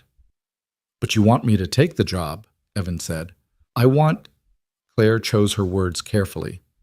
"I want you to have the opportunity you should have had 5 years ago. Whether you take it is entirely up to you. But yes, selfishly, I hope you do, because I think you'd be extraordinary here. I think we could do incredible things together, and I think—" Her voice dropped. "I think maybe we both deserve a chance to make this right." Before Evan could respond, the conference room door opened, and a woman in her 30s with short red hair and an enthusiastic smile appeared. "Claire, is this him? Is this the hero?" She extended her hand to Evan. "Jessica Chen, Senior Project Manager. I heard what you did on Thursday. That was incredibly brave. It was just the right thing to do," Evan managed, shaking her hand. Well, it's not every day someone risks their life like that. Come in, come in. Everyone's excited to meet you. The conference room was full, at least 15 people around a table laden with coffee, pastries, and what looked like catering from an expensive breakfast place. They all turned as Evan entered, and he felt Claire's hand on his back, gentle and steadying. Everyone, Claire said, her voice carrying authority that silenced the room. This is Evan Pierce. As I mentioned, he's someone very important to me and to this firm. He was part of our team 5 years ago, during a difficult period for the company. We lost him during restructuring, which was one of the biggest mistakes I've made in my career. And then, on Thursday, he saved my son's life. There was a moment of silence, and then the entire room erupted in applause. Evan stood there, overwhelmed, not sure where to look or what to do with his hands. People were standing, clapping, some with tears in their eyes. An older man near the end of the table was nodding with what looked like respect, maybe even approval. Please, Claire said, gesturing to an empty chair beside her at the head of the table. Sit, have some coffee. We have a lot to talk about, but first, I'd like everyone to introduce themselves. They went around the table, each person stating their name and role. Project managers, designers, structural engineers, administrative staff. Some of them had been here when Evan worked at the firm, though he barely recognized them after 5 years. Most were new, part of the expansion Claire had built. They all looked at him with curiosity, with interest, with something that looked like welcome. When the introductions finished, Claire turned to him. Evan, I'd like to show you what we're working on. Our current major project is the Riverside District Development. Yes, that Riverside, she added with a meaningful look. The Plaza project that started everything. We're now doing the entire district redevelopment, 22 blocks, mixed-use residential and commercial space, with a focus on sustainable design and community integration. It's the biggest project the firm has ever taken on. She pulled up renderings on the screen at the end of the room, and Evan felt his breath catch. The designs were beautiful, innovative without being flashy, functional without being boring. Buildings that would serve their purpose while adding something meaningful to the city's landscape. This was the kind of work he dreamed of doing back when he first entered the field. We're in phase 2 of design development, Claire continued, which means we're at a critical juncture. We need someone who can coordinate between the design team and the engineers, someone who understands both the creative vision and the practical limitations, someone who can keep us on schedule and on budget while maintaining the quality we've promised.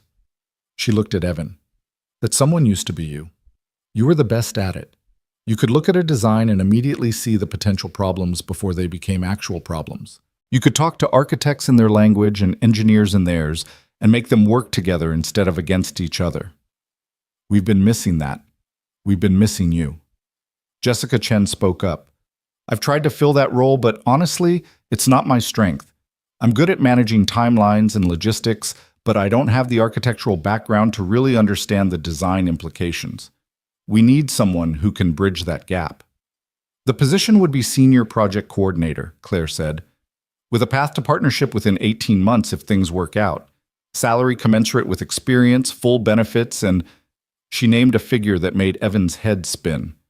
It was more than double what he'd been making as a delivery driver. It was more than he'd made even before he was laid off. It was life-changing money.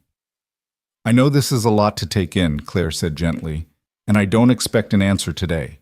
But I wanted you to see what we're doing, meet the team, understand what the opportunity actually looks like. We're not asking you to go back to being who you were 5 years ago. We're asking you to bring who you are now, all that experience, all that resilience, all that perspective, and help us build something even better. The room fell silent, everyone watching Evan, waiting for his response. He looked around at these faces, these people who seemed genuinely excited about the possibility of him joining them. He looked at the renderings on the screen, at the beautiful buildings waiting to be born.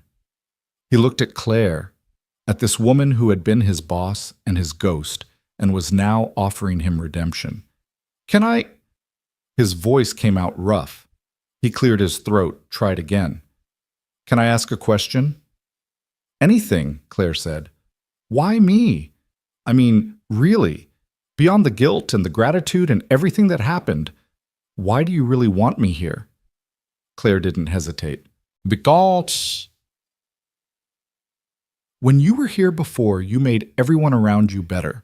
You had this way of seeing potential in people, of bringing out their best work. And because in the 5 years since you've been gone, I've learned what it means to lead a company, to build something meaningful, and I've realized that the best teams aren't made up of people who never fail. They're made up of people who fail and get back up, people who know what it costs to lose everything and fight to rebuild. You have that now, that depth, that understanding, and I think that makes you more valuable, not less. She leaned forward, her eyes locked on his. I'm not offering you this job because I feel bad about what happened. I'm offering it because I genuinely believe you're the best person for it, because I trust you, because I've seen what you're capable of when everything is on the line, and because, her voice softened, because some of the best work comes from people who have something to prove, not to anyone else, but to themselves. Evan felt something crack open in his chest.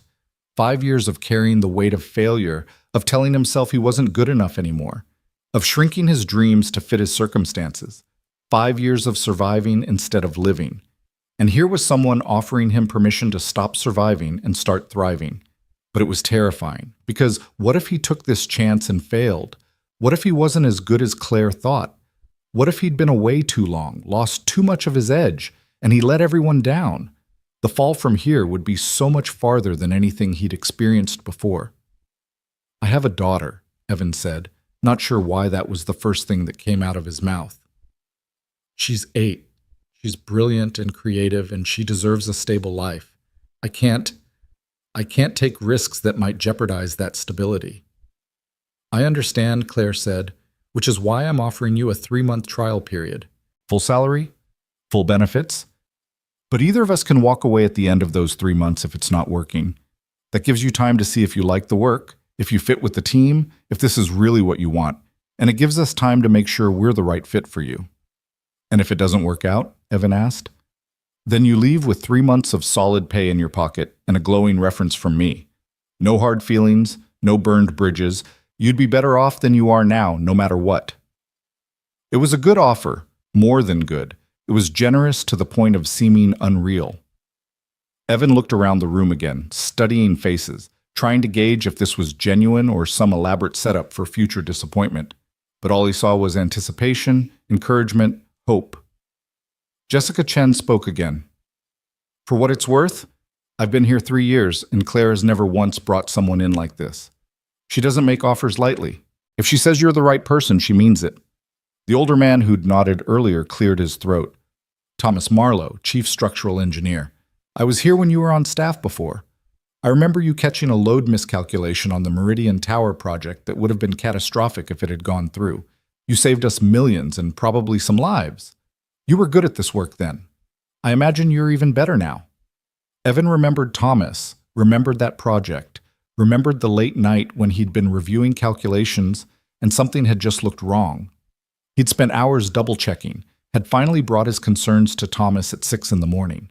They'd redone the entire structural analysis and found the error buried in an assumption that had seemed sound on the surface but didn't account for wind load dynamics. I remember that, Evan said quietly. I didn't know it was catastrophic. Building might have come down in a high wind event, Thomas said bluntly. Your attention to detail prevented that. We need that kind of thinking here, especially on a project as complex as Riverside District. Claire's phone buzzed on the table.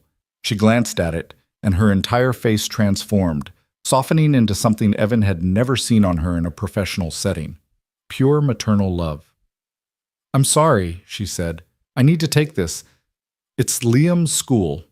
She stepped out of the conference room, and the moment she was gone, the atmosphere shifted slightly. Less formal, more curious. Jessica Chen leaned forward with a conspiratorial smile.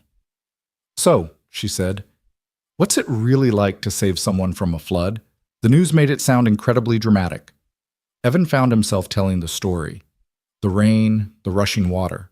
The moment he'd seen Liam swept off his feet. The team listened with rapt attention, asking questions, responding with genuine emotion. By the time Claire came back, Evan had somehow relaxed, had somehow found himself laughing with these people, connecting with them in a way he hadn't connected with coworkers in years. Claire's face was troubled when she returned. I'm so sorry, but I need to go. Liam is having a difficult morning, still processing everything from Thursday, I think. They're not sending him home, but they want me to come talk to him, help him settle. She looked at Evan with regret. I had this whole presentation prepared, a tour of the office, introductions to clients. Go, Evan said immediately. Your son needs you. That's more important than any of this. Jessica can show you around, answer any questions you have. And Evan, Claire paused at the door. I meant everything I said. The offer is real. Think about it. Take your time. But I really hope... She stopped, smiled. I just hope you give us a chance. Then she was gone, rushing to be the parent her son needed, and Evan was left with this room full of strangers who somehow didn't feel like strangers at all. Jessica took over seamlessly, leading Evan on a tour of the office, showing him project displays, introducing him to more team members. Everyone he met was friendly, welcoming, treating him like he already belonged there. By the time they circled back to the conference room an hour later, Evan's head was spinning with names and projects and possibilities. What do you think? Jessica asked as they stood by the windows overlooking the city. Could you see yourself here? Evan looked out at the skyline, at all those buildings designed and built by people who dared to imagine something new. He thought about Mira, about the art lessons she deserved, about the apartment that was too small and the life that was too hard. He thought about his drawings hidden in a drawer, about dreams deferred for so long they'd started to feel like fantasies. I think, he said slowly, I think I'd be crazy not to at least try. Jessica grinned. Does that mean you're accepting? It means, Evan took a breath. It means I need to talk to my daughter, and I need to think about what this would mean for our lives. But yeah, I think, he felt a smile spreading across his face despite his nerves. I think I'm going to say yes. That's the best news I've heard all week, Jessica said. Come on, let me show you what would be your office. She led him to a space near the windows with a view of the river. It wasn't huge, but it was bright and clean with room for a desk, bookshelves, space to spread out drawings and plans. It was an office, a real office, not a delivery truck or a cramped break room, a place where he could do meaningful work and build something that mattered. So? Jessica asked. What do you think? Evan thought about Mrs. Chen's wisdom, about trying door handles, about second chances and whether they were real or just another way to get hurt. He thought about all the reasons this could go wrong, all the ways he could fail, all the risks he'd be taking. But mostly he thought about Mira's face when he'd asked if he should do this, her absolute confidence that he should, her faith that he could. I think, Evan said, I think this might actually work. And for the first time in 5 years, he let himself believe it might be true. Jessica walked Evan back to the elevator an hour later, her business card pressed into his hand with her personal cell number scrawled on the back. Call me if you have any questions, she said. About anything, the job, the office culture, what Claire is really like as a boss, anything at all. We want you here, Evan. The whole team wants you here. The elevator doors closed on her encouraging smile, and Evan was alone with his reflection in the polished steel walls. He looked different than he had that morning, less nervous, more settled, like some part of him that had been dislocated for 5 years had finally clicked back into place. The suit still felt borrowed, but the expression on his face was his own. Something between hope and terror, and a strange, unfamiliar excitement. His phone buzzed as he crossed the lobby. A text from Claire. How did the rest of the meeting go? Jessica said you seemed interested. I'm sorry I had to leave. Liam needed me. He's doing better now, but Thursday really shook him. I think seeing you again might help, actually. He keeps talking about the man who saved him. Would you and your daughter want to come to dinner this week? No pressure about the job. Just let us thank you properly. Evan stood in the middle of the lobby, people flowing around him on their way to important meetings and urgent business, and read the message 3 times. Dinner. At Claire's house. With Mira.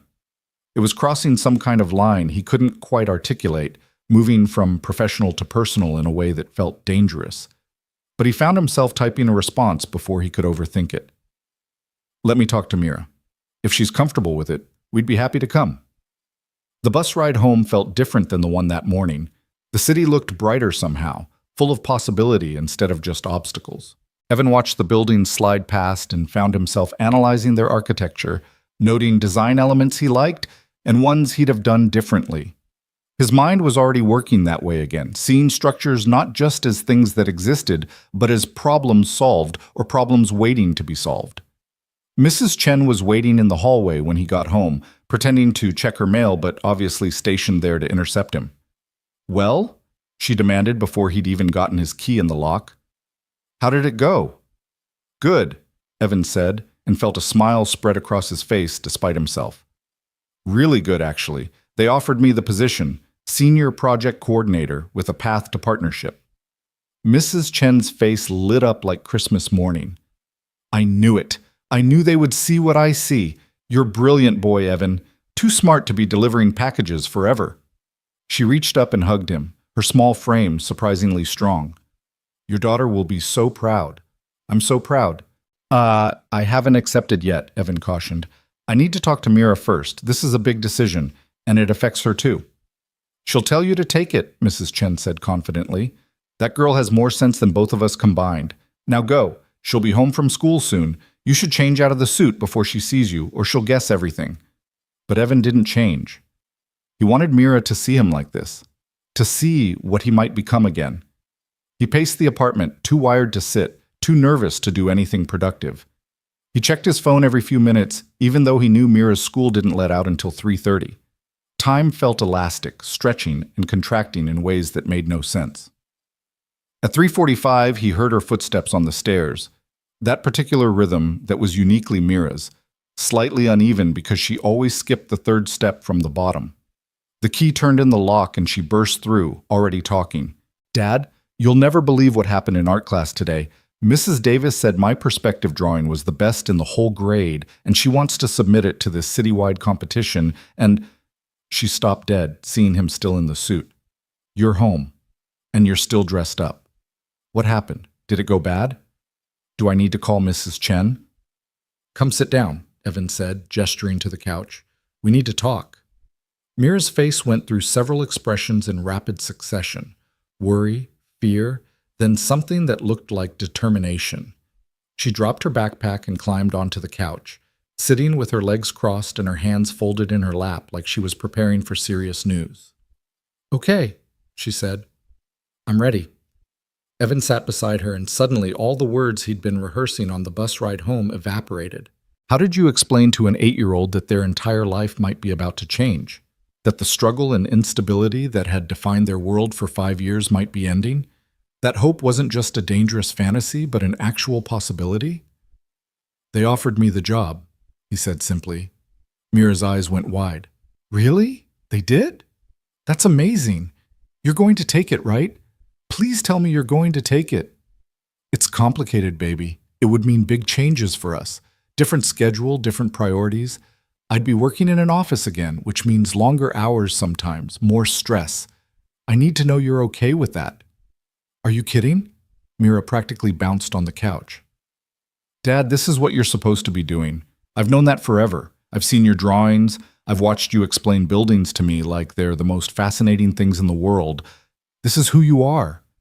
You've just been—" She struggled for the right word. "You've been waiting, and now you don't have to wait anymore." Evan felt his throat tighten. "When did you get so smart?" "I told you, I've always been smart. You just don't always listen." She grabbed his hand.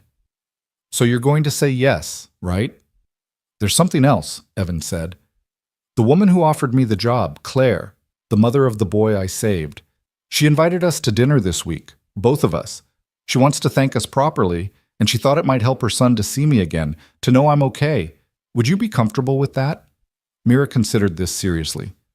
"Would it be weird, going to dinner at your boss's house?" "She's not my boss yet. And yeah, it might be a little weird, but I think—" Evan paused, trying to find the right words. "I think it might be good weird. For all of us." "Then we should go," Mira decided. "When?" "I need to text her back and find out. Probably later this week." "Okay. But Dad?" Mira's expression turned serious. "You have to promise me something. If you take this job, if we do this whole new life thing, you can't forget why we're doing it. It's not just about money or success or proving something. It's about you being happy, about you getting to do work that matters to you. Promise me that's why you're doing this." Evan pulled his daughter into a hug, overwhelmed by her wisdom, by her ability to cut through all his complicated emotions and fears and see the simple truth underneath. "I promise," he said into her hair. "I promise I'm doing this for the right reasons." "Good." Mira pulled back, grinning. "Now can we celebrate? I think this deserves pizza. The good pizza, not the frozen kind." They ordered from the expensive place down the street, the one they only got on special occasions, and ate straight from the box while Mira told him about her day. The perspective drawing that Mrs. Davis loved, the math test she'd aced despite her breakdown on Friday, the book report she had due next week. Normal things, everyday things, the steady rhythm of a child's life. But underneath it all, Evan could feel the shift happening. The ground beneath them was changing, becoming more solid, more stable. They were building towards something instead of just hanging on. After dinner, while Mira did her homework at the kitchen table, Evan texted Claire back. "Mira would love to come to dinner. Just let us know when works for you." Claire's response came quickly. "How about Wednesday? 6 o'clock? Nothing fancy, just a chance for the kids to meet and for us to say thank you properly. Liam hasn't stopped talking about his hero. I think seeing you again would really help him." Evan felt something warm spread through his chest. His hero. He'd never thought of himself that way, had just done what anyone would do. But maybe that was what heroism really was. Not some grand gesture, but just doing the right thing when it needed doing, regardless of the cost. "Wednesday works. Thank you for including Mira. She's excited to meet Liam. I'm excited for them to meet too. And Evan, I'm really glad you're considering the position. Whatever you decide, I want you to know, having you at that meeting today, seeing you in the office again, it felt right. Like something that should have been there all along finally was." Evan stared at those words, not sure how to respond. There was something in them that felt like more than just professional courtesy, more than just gratitude. Something that spoke to the complicated tangle of history between them, the years of silence, the mutual guilt they'd both been carrying. "I felt it too," he typed, then deleted it. Too much. Too revealing. "Thank you for saying that," he wrote instead. "See you Wednesday." The next 2 days passed in a strange liminal space between his old life and his potential new one. Evan spent Tuesday morning calling unemployment offices and filling out paperwork for his final paycheck from the delivery company. The amount was pitifully small, just 3 days' worth of wages minus deductions for the uniform he'd never returned. It should have been depressing, this official end to that chapter of his life. Instead, it felt like closure. That afternoon, he pulled out his old portfolio from the back of his closet. It was dusty and outdated, filled with projects from before Mira was born, before everything fell apart. He spent hours updating it, adding in some of his recent sketches, trying to create something that represented who he was now rather than who he'd been. The work was rough in places. He was out of practice with the technical software, but the creativity was still there. The vision was still there. Tuesday evening, Mrs. Chen appeared at the door with a casserole and unsolicited advice. "You need haircut before you start new job," she announced, handing him the dish. "You look like delivery driver, not professional architect person. I know good place, very reasonable. My nephew Marco, he cuts hair for all the business people downtown. I'll call him, tell him you need appointment." "Mrs. Chen, You can say thank you and let me help," she interrupted firmly. "You saved that boy's life. You're finally getting chance you deserve. Let people who care about you be happy and help. That's what community means, yes?"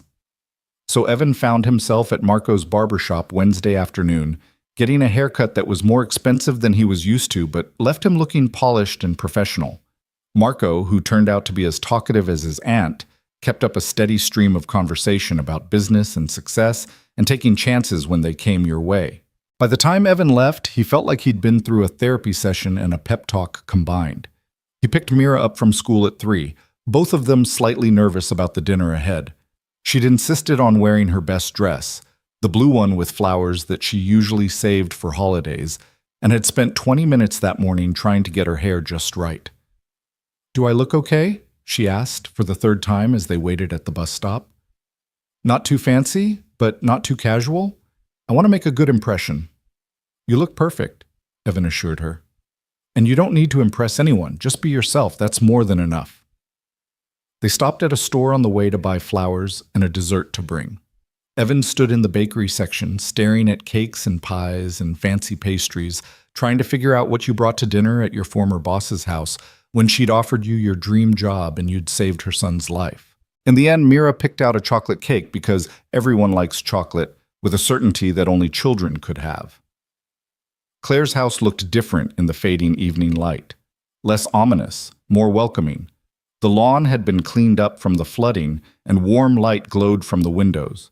Before Evan could even knock, the door flew open and Liam stood there, his face breaking into a huge smile. You came! Mom said you were coming, but I wasn't sure if you'd really come. The boy looked at Evan with something approaching worship. You're really here. I'm really here, Evan said, feeling awkward and touched in equal measure. And this is my daughter, Mira. Mira, this is Liam. Hi, Mira said, suddenly shy. It's nice to meet you. You're his daughter? Liam looked at Mira with interest. That means your dad is a hero too. That's pretty cool. He's just my dad, Mira said, but she was grinning. But yeah, I guess he's pretty cool sometimes. Claire appeared behind her son, and Evan's breath caught. She wasn't in a business suit tonight. She wore jeans and a simple green sweater, her hair down around her shoulders, looking more relaxed than he'd ever seen her. More real.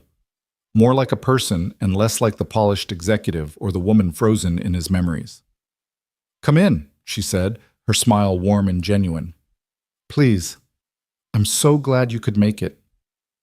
The inside of the house was still cluttered, but in a more organized way, like Claire had made an effort to clean up without quite achieving perfect tidiness. It made Evan relax somehow, seeing that her life wasn't as polished as her office presence suggested. She was human, struggling with the same work-life balance everyone faced, doing her best and sometimes falling short. Something smells amazing, Evan said, following her toward the kitchen. Don't get too excited. I'm not much of a cook, Claire admitted, but I make a decent lasagna, and I figured it's hard to mess up garlic bread. She saw the cake Mira was holding. Oh, you didn't need to bring anything. We wanted to, Mira said. It's chocolate. Everyone likes chocolate. Everyone does, Claire agreed, taking the cake with a smile that made Mira beam. Liam, why don't you show Mira your room? I have some video games you guys might like, and dinner won't be ready for another 20 minutes. The kids disappeared upstairs in that way children could, instant friends bonded by proximity and possibility. Evan found himself alone in the kitchen with Claire, both of them suddenly awkward without the buffer of their children. Can I help with anything? Evan asked. You can open the wine, Claire said, pointing to a bottle on the counter. I figured we both earned a glass after the week we've had.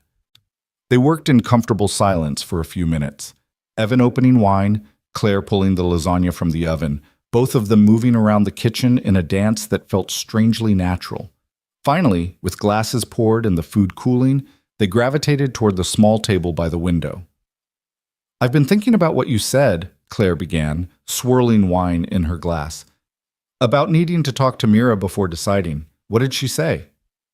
She told me I'd be crazy not to take it, Evan admitted.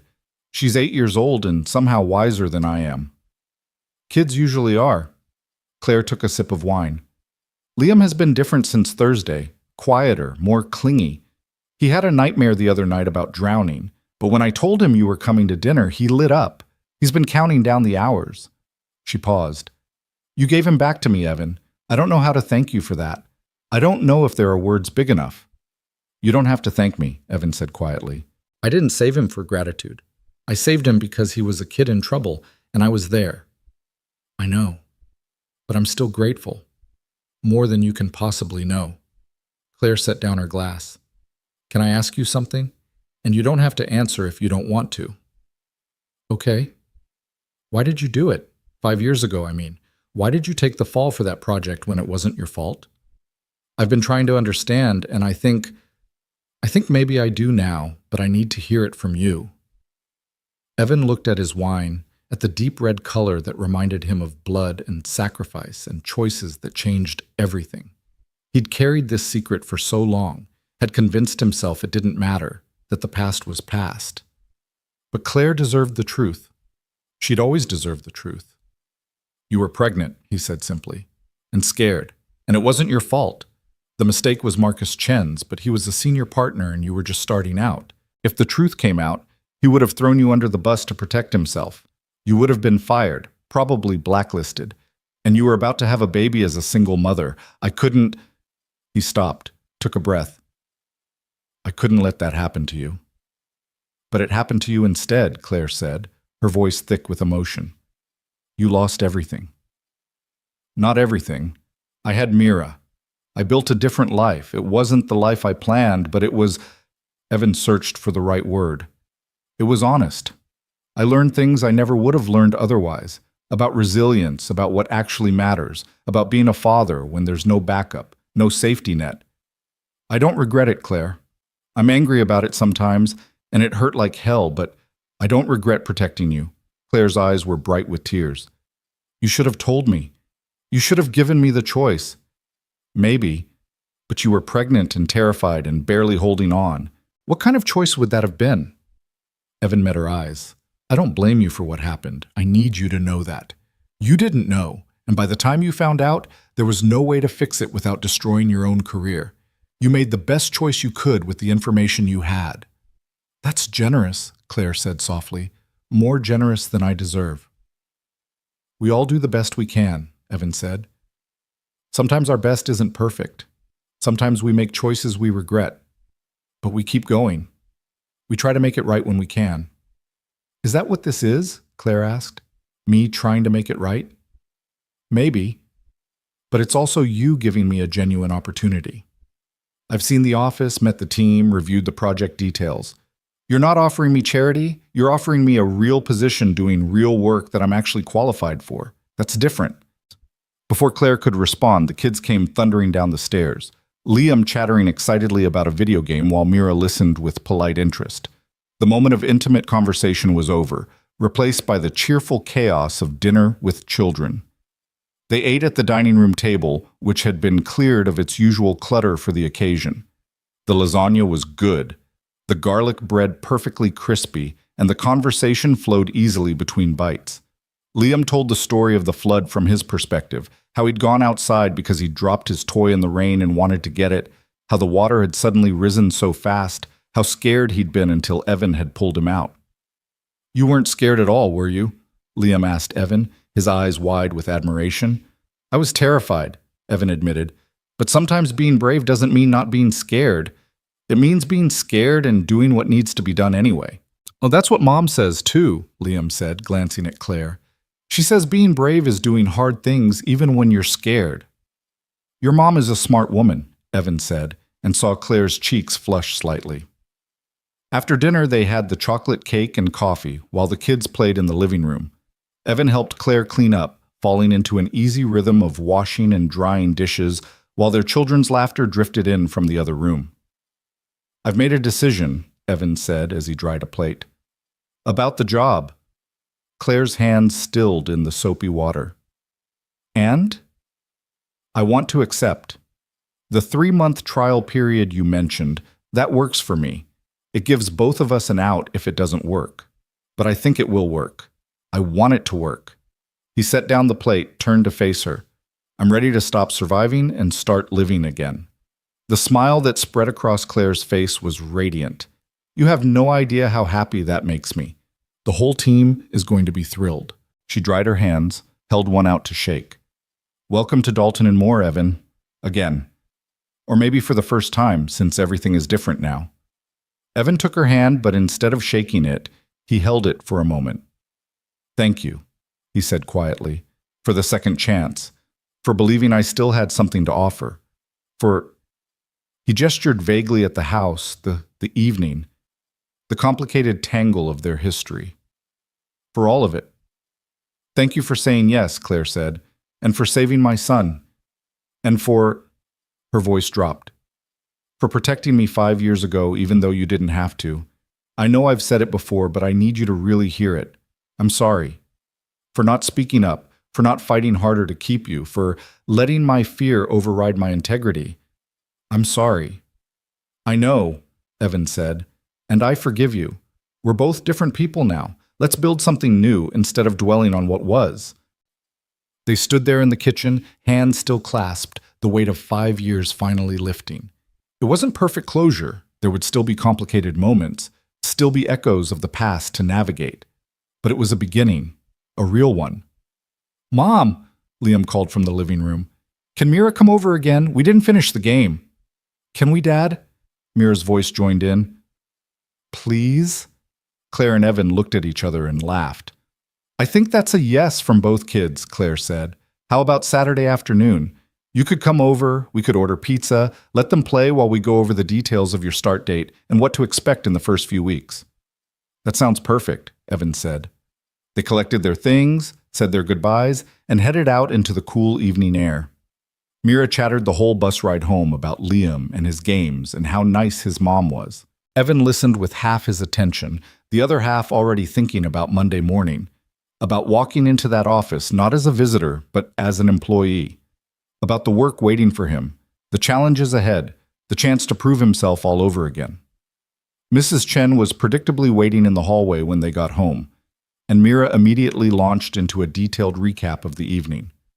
Evan left them talking and went into his bedroom, pulling out his old ID badge from the delivery company. He looked at it for a long moment, at his tired face in the photo, at the job title that had defined him for the last 4 years. Then he dropped it in the trash can beside his desk. That night, after Mira was asleep, Evan pulled out his architectural sketches and spread them across the kitchen table.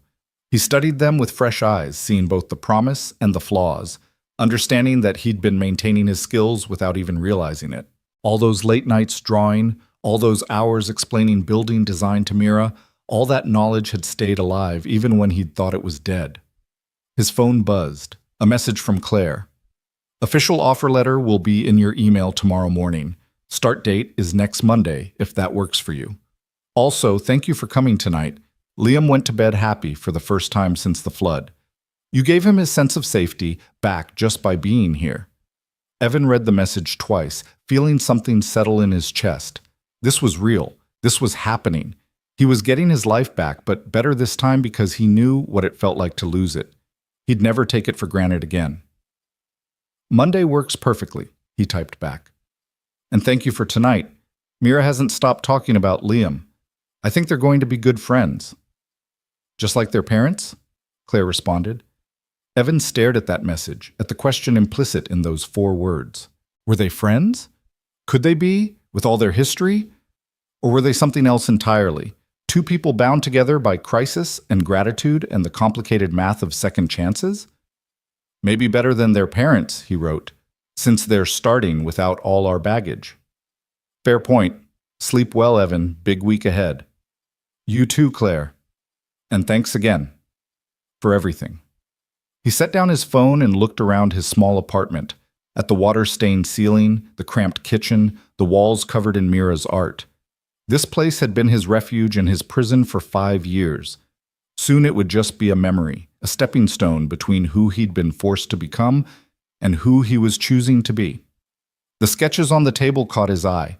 One in particular, a design for a community center with natural light flooding through skylights, spaces that flowed into each other, architecture that served people instead of just impressing them.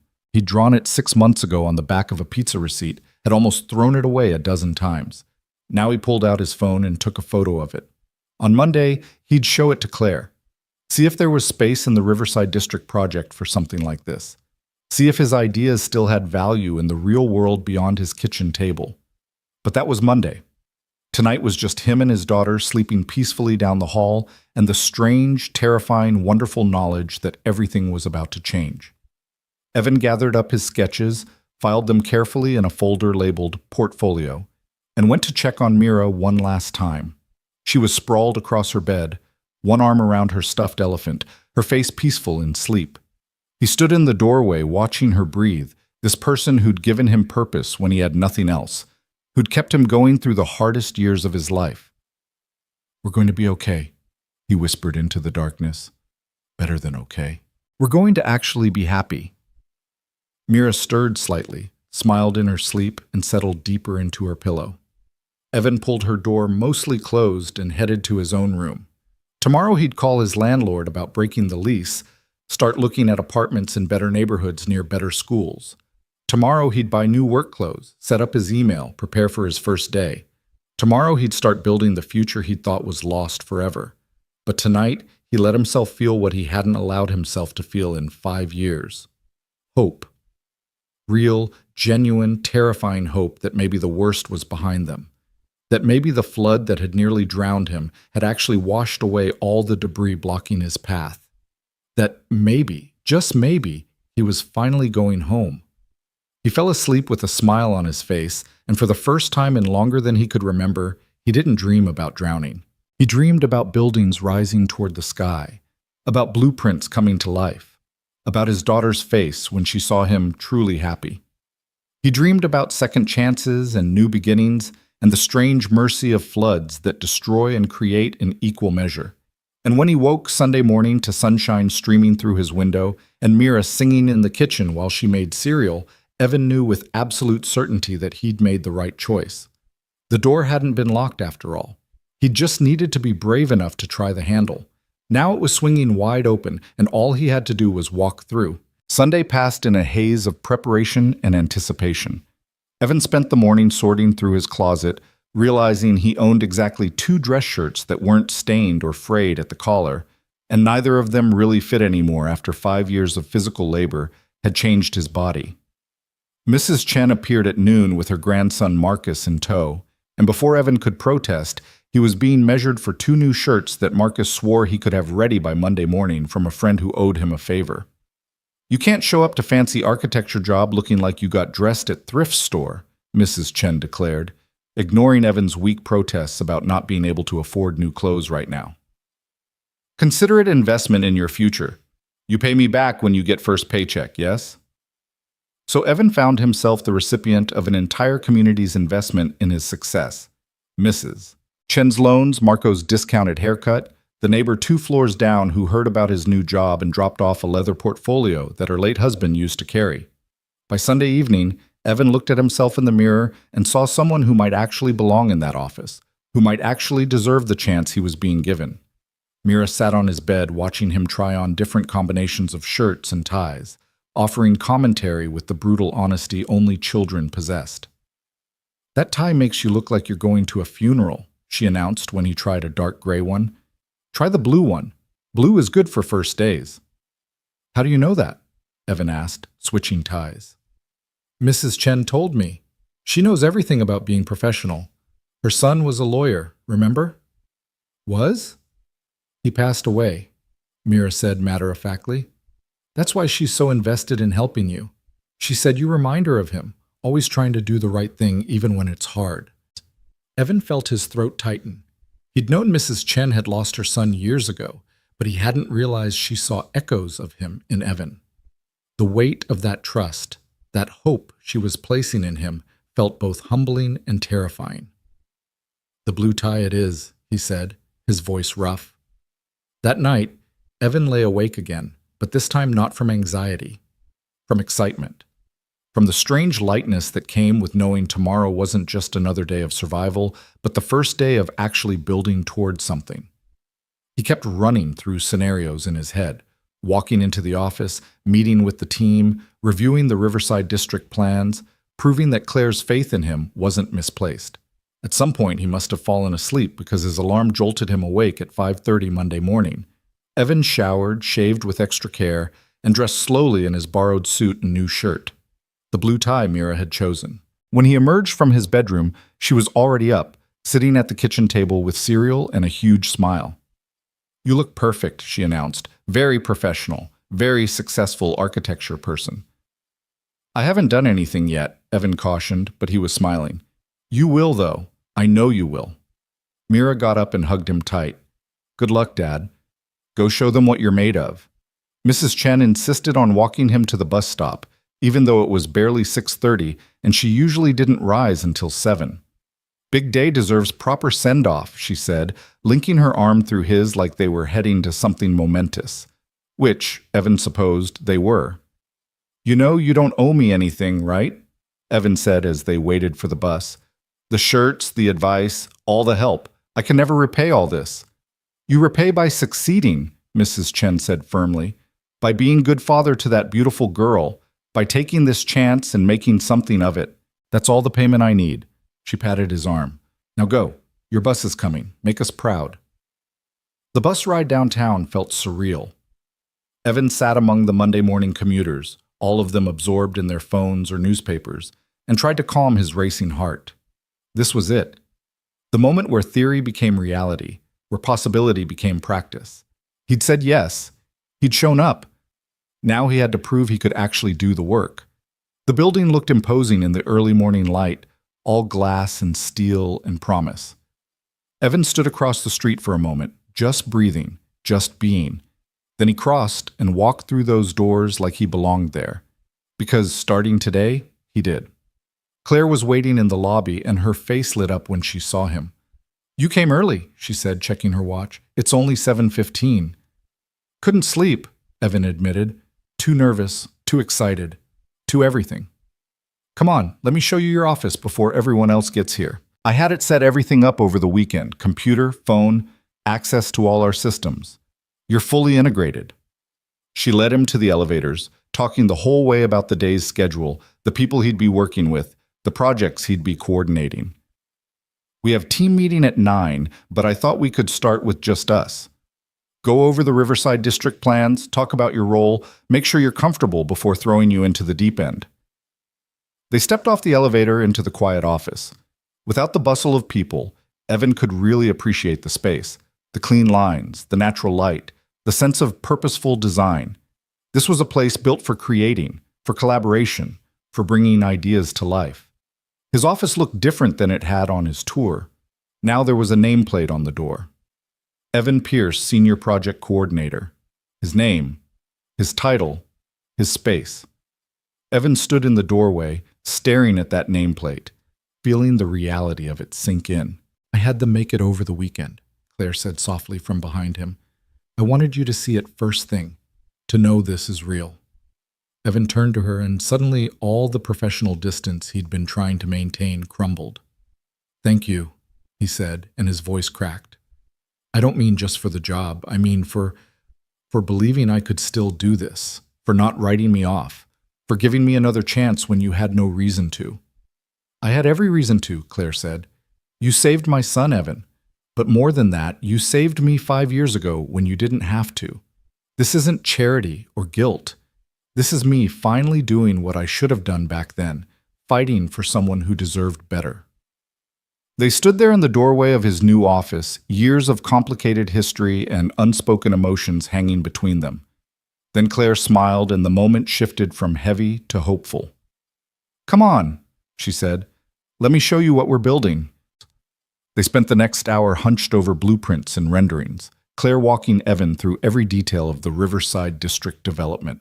It was even more ambitious than he'd realized. 22 blocks of mixed-use space designed to revitalize a part of the city that had been neglected for decades. Residential towers, retail spaces, green areas, a community center. The kind of project architects dreamed about. Your main role will be coordinating between our design team and the engineering firm, Claire explained, pointing to various sections of the plans. Making sure everyone's on the same timeline, catching potential conflicts before they become actual problems. Keeping the client informed without overwhelming them. It's a lot of juggling, but I remember you were excellent at it. That was 5 years ago, Evan said. I'm going to be rusty. Then we'll knock the rust off together. Claire pulled up a project timeline on her computer. First major milestone is 3 weeks away. We need to present Phase 2 designs to the Planning Commission. That gives you time to get up to speed, review everything, identify any issues. Think you can do that? Evan studied the timeline, his mind already working through the logistics, seeing the potential bottlenecks and challenges. It was like a muscle he hadn't used in years, suddenly remembering what it was built for. Yeah, he said, feeling more confident. Yeah, I can do that. I know you can. Claire checked her watch. People will start arriving soon. Why don't you take some time to settle in, set up your space? I'll come get you before the team meeting. Alone in his office, Evan stood at the window looking out at the city. This view, He'd almost forgotten what it felt like to be above street level, to see the urban landscape from this perspective. From up here, you could see patterns and connections, could understand how buildings related to each other, how the city functioned as an integrated system. It was the view of someone who helped build things, not someone who just delivered packages to addresses. He unpacked the portfolio the neighbor had given him, arranged his few belongings on the desk. The space was still mostly empty, waiting to be personalized, waiting to become his. On impulse, he pulled out his phone and looked at the photo he'd taken of his community center sketch. Before he could second-guess himself, he printed it and pinned it to the bulletin board on his wall. A reminder of what was possible. A promise to himself. Knock, knock. Jessica Chen appeared in his doorway, grinning. "Welcome to day one. How are you feeling?" "Terrified and excited in equal measure," Evan admitted. "That's the sweet spot." She came in, handed him a coffee. "Fair warning, the team is beyond excited you're here. Claire's been talking about you all weekend. You're basically a celebrity. I saved a kid from a flood. That doesn't make me qualified to coordinate a massive development project." "No, but 10 years of experience and natural talent do." Jessica leaned against his desk. "Look, I know you're nervous. I know you've been away from this world for a while. But Claire doesn't make bad hiring decisions. If she thinks you can do this, you can. Trust that." By 9 o'clock, the office was full of people, and the conference room was packed for the team meeting. Evan sat beside Claire at the big table, trying not to feel like everyone was watching him, even though they definitely were. Claire started the meeting with updates on various projects, then turned to him. "As you all know, Evan Pierce has joined us as Senior Project Coordinator for the Riverside District Development. Evan brings extensive experience in project management and coordination, and more importantly, he brings the kind of integrity and dedication we value here at Dalton and Moore." She looked at him with a warmth that made his chest tight. "Evan, want to say a few words?" Every face in the room turned to him expectantly. Evan took a breath, stood up, and tried to remember how to speak in front of a group. "I'm grateful to be here," he started, his voice stronger than he expected. 5 years ago, I left this field under difficult circumstances. I spent those years doing work that taught me a lot about resilience, about persistence, about what really matters. I'm not the same person I was then. I'm better, more grounded, more aware of how lucky I am to get a second chance at doing work I love. He looked around the room, making eye contact. "I know I have a lot to prove. I know I'll make mistakes as I get back up to speed. But I promise you this, I'll work harder than anyone else in this room. I'll do everything I can to make this project succeed, and I won't take a single day of this opportunity for granted." The room erupted in applause, and Evan felt his face heat. But he also felt something else. Acceptance. Welcome. These people wanted him here. They were rooting for him. That made all the difference. The meeting continued with technical discussions about various projects. Evan listened intently, taking notes, asking questions when things weren't clear. It was like learning a language he used to speak fluently, but had forgotten some vocabulary. The basics were still there, muscle memory kicking in, but he had to work to keep up. After the meeting, people approached him one by one, introducing themselves properly, offering help, sharing their excitement about the Riverside project. Thomas Marlowe, the structural engineer who'd remembered him from before, pulled him aside. "I meant what I said last week," Thomas said quietly. "You were good at this work before. My guess is you're even better now. Don't let imposter syndrome tell you otherwise." "How did you know I was dealing with imposter syndrome?" Evan asked. "Because everyone deals with it. The good ones, anyway.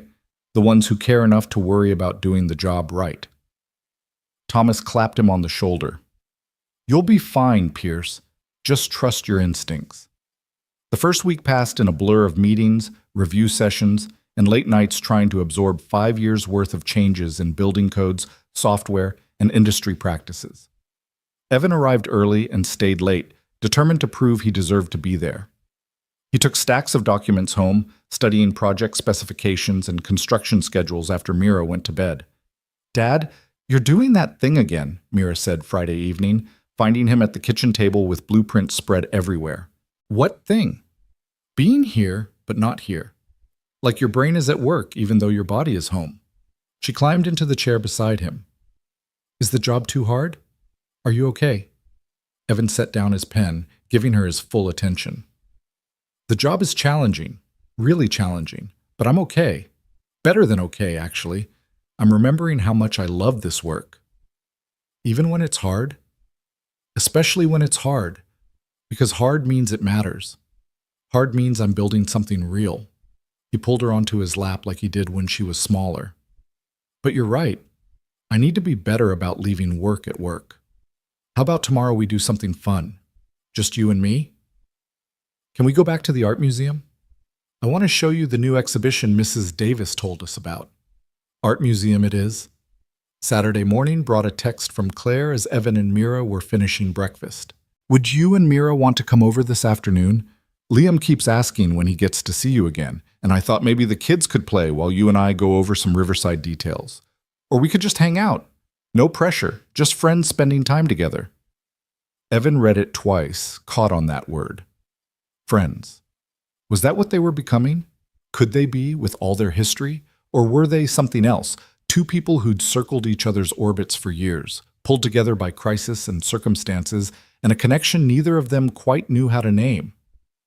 What do you think? He asked Mira, showing her the message. Want to hang out with Liam this afternoon? Yes, but Dad... Mira's face turned serious. Are you and Miss Claire dating? Evan nearly choked on his coffee.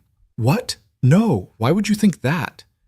Because you smile differently when you talk about her, and you get that look on your face like you're thinking about something nice. And she looks at you the same way. I'm not blind, Dad. We're colleagues and friends. That's all. Okay, Mira said in that tone children used when they clearly didn't believe you but were willing to let it go for now. But if you did want to date her, I'd be okay with it, just so you know. She's nice. And Liam's cool. We could be like, what's that word? A blended family? Let's not get ahead of ourselves, Evan said, his mind spinning. Was he interested in Claire that way? He hadn't even let himself consider it, had been so focused on proving himself professionally that personal feelings had seemed off limits. But Mira was right. There was something there.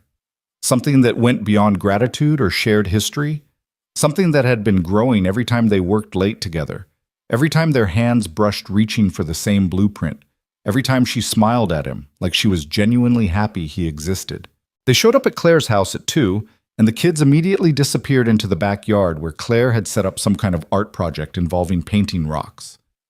Through the kitchen window, Evan and Claire watched them work, their heads bent together in concentration. They're good for each other, Claire said softly. Liam's been less anxious since meeting Mira. Having a friend who just accepts him without knowing about the flood trauma, it's been really healing. Mira adores him, Evan said. She talks about him constantly. I think she's just happy to have a friend whose parent understands what it's like to be a single parent. Claire turned to look at him, and something in her expression made his heart beat faster. Can I ask you something personal? And you can tell me if I'm overstepping. Okay. Your ex-wife, do you still have feelings for her? Evan was surprised by the question, but the answer came easily. No. Honestly, I think whatever I felt for her died years before she actually left. We were never really compatible. We just didn't realize it until everything fell apart. She wanted a certain lifestyle, a certain status. When I couldn't provide that anymore, there was nothing left to hold us together. That must have been hard, going through all that and losing your marriage too. In some ways, her leaving was a relief. It meant I could stop pretending, stop trying to be someone I wasn't. I could just focus on being a good father to Mira. He paused, then decided to be brave. What about you? Liam's father, is he in the picture? He never was, Claire said quietly. It was a brief relationship, and when I told him I was pregnant, he made it very clear he wasn't interested in being a father. Signed away his rights before Liam was even born. I've been doing this alone since the beginning. That takes incredible strength. So does rebuilding your entire life after losing everything. And Claire moved closer, her shoulder almost touching his. I think we're both stronger than we give ourselves credit for. They stood there watching their children paint rocks in the afternoon sun, and Evan felt something shift. Some boundary they'd been carefully maintaining was dissolving, replaced by the simple truth that they liked each other, that they'd been dancing around something real for weeks now, that maybe their second chance wasn't just professional. Claire, Evan said, his voice low. Mira asked me this morning if we were dating. Claire's breath caught. What did you tell her? I told her no, that we were colleagues and friends. He turned to face her fully. But I think I might have lied, or at least told her an incomplete truth. What's the complete truth? Claire asked, her eyes searching his face. The complete truth is that I think about you constantly, that I look forward to every meeting because it means I get to see you. That when I'm working on Riverside plans, half my brain is focused on the project and half is thinking about how you'll react when I show you what I've found. He took a breath. The complete truth is, I think I'm falling for you, and I have no idea if that's professional suicide or the best thing that could possibly happen. Claire's hand found his, their fingers interlacing naturally, easily, like they'd been doing this for years instead of seconds. The complete truth, she said softly, is that I've been falling for you since the moment you pulled my son out of that flood. Maybe even before that. Maybe I never really stopped, even when you were gone. Maybe that's why losing you 5 years ago hurt so much. Why I carried that guilt like a weight I couldn't put down. We're supposed to keep things professional, Evan said, but he was smiling, his thumb tracing circles on her palm. We're supposed to do a lot of things, Claire countered, but sometimes what we're supposed to do and what we should do are different things. Outside, Mira looked up from her rock painting and caught sight of them through the window. Her face broke into the biggest smile Evan had ever seen, and she immediately turned to Liam to whisper something that made him look up too. Both kids started giggling, pointing at their parents, clearly delighted by what they were witnessing. I think our cover is blown, Evan said, laughing. Good, Claire said. I'm tired of pretending anyway. She leaned in and kissed him, soft and sweet and full of promise. It was a first kiss that felt like coming home, like something that had been waiting to happen for 5 years finally, being allowed to exist. When they pulled apart, Evan was grinning like an idiot, and Claire's cheeks were flushed. We should probably talk about this, Claire said. Figure out boundaries, how to handle it at work, what it means for... Later, Evan said, kissing her again. We can figure out all the complicated stuff later. Right now, can we just be happy? Yeah, Claire breathed. We can do that. They spent the rest of the afternoon as two families becoming one, painting rocks with the kids, grilling burgers in the backyard, laughing at jokes that weren't particularly funny, but felt hilarious in the golden light of late afternoon. And when evening came and it was time to leave, Mira hugged Liam goodbye like they were old friends, and Claire walked Evan to the door with her hand in his. Monday is going to be interesting, she said. The whole office is going to know something's changed. Let them know, Evan said. I'm not ashamed of this, of us. Neither am I. She kissed him once more. See you Monday, Mr. Pierce. See you Monday, Ms. Dalton. The next 3 weeks flew by in a blur of work and new relationship energy and the sweet satisfaction of building something meaningful.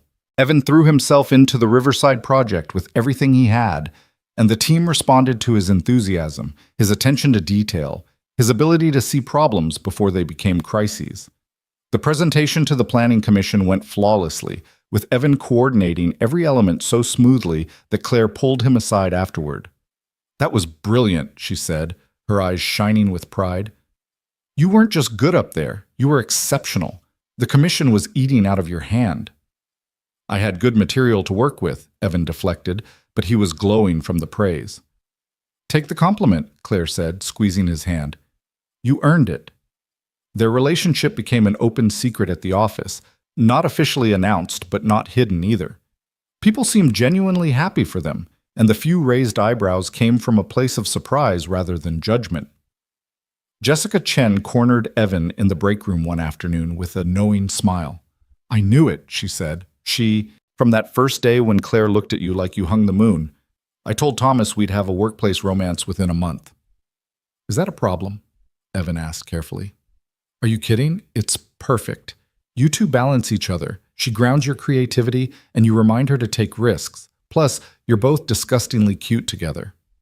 Jessica grinned. Just don't make the rest of us feel too single, okay? At home, Mira and Mrs. Chen were equally invested in the relationship's progress. Mira had taken to drawing pictures of all 4 of them together, her and Evan and Claire and Liam, like she was manifesting a future family into existence through sheer artistic will. Mrs. Chen had started making extra casseroles in case Claire and Liam want to join you for dinner, with increasing frequency. "You're all very subtle," Evan told them one evening when yet another casserole appeared at the door. "We're not trying to be subtle," Mira said. "We're trying to be supportive. There's a difference." 6 weeks into his new position, Claire called Evan into her office with an expression he couldn't quite read. His stomach dropped. Had he made a mistake? Was the 3-month trial period being cut short? Had he done something wrong? "Sit down," Claire said, gesturing to the chair across from her desk. When he did, she slid a document across to him. "The partners and I had a meeting this morning. About you." Evan's heart sank. "And?" "And we're unanimous." Claire's face broke into a smile. "We want to extend the partnership offer early. You've proven yourself 10 times over in just 6 weeks, Evan. The Riverside project is ahead of schedule and under budget. The team adores you, and you've already identified 3 potential issues that would have cost us millions if they'd gone unnoticed. You're not just meeting expectations, you're exceeding them."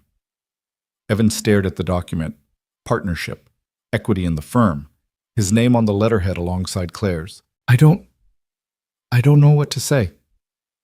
"Say yes," Claire urged. "Say you'll take the leap and be my partner. In business and—" She paused, suddenly vulnerable. "And maybe in everything else too. If you want that. If it's not too fast or too complicated or too—" Evan stood up, rounded the desk, and pulled her into a kiss that said everything he couldn't find words for. Yes to the partnership. Yes to the future. Yes to building something beautiful together, both professionally and personally. Yes to all of it. "Is that a yes?" Claire asked when they finally broke apart, both of them laughing. "That's a hell yes," Evan said. They told the team at the next company meeting, and the applause was thunderous. Thomas Marlowe stood up and raised his coffee cup in a toast. "To Evan Pierce, who proves that sometimes second chances are really just first chances that took the scenic route." After work, Evan picked up Mira from Mrs. Chen's apartment and sat her down for a serious conversation. They went to their spot, the diner 2 blocks from her old school, the one where they used to have Friday morning breakfast when everything was hard and uncertain. "I need to talk to you about some changes," Evan started, and Mira's eyes went wide. "Good changes or bad changes?" "Good ones. Really good ones." He took a breath. "The firm offered me a partnership.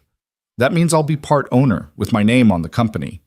It also means more money, enough that we can move to a better apartment, and I can afford those art lessons you've been wanting." Mira's face lit up. "Dad, that's amazing." "There's more," Evan continued. "Claire and I have been talking about what comes next for us. We're not rushing into anything, but we both see a future together. Eventually, that might mean combining our families. Would you be okay with that? With Claire and Liam becoming part of our lives permanently?" Mira pretended to think about it, but she was grinning too hard to pull off serious consideration. "Would I get my own room?" "In a bigger place, yes." "And would Liam be like my brother?" "Something like that." "And you'd be happy? Like really, actually happy? Not just okay, but happy?" Evan felt his throat tighten. "Yeah, baby. I'd be really, actually happy." "Then yes," Mira said firmly. 1,000 times yes. You deserve to be happy, Dad. You've spent so long taking care of me and making sure I was okay. It's time someone took care of you too." "When did you get so wise?" Evan asked, the same question he seemed to ask her every week. "I keep telling you, I've always been wise. You're just finally starting to listen." 3 months after that rainstorm, after the flood that had changed everything, Evan stood in the conference room of Dalton and Moore presenting the final phase designs for the Riverside District development. The Planning Commission was impressed. The client was thrilled.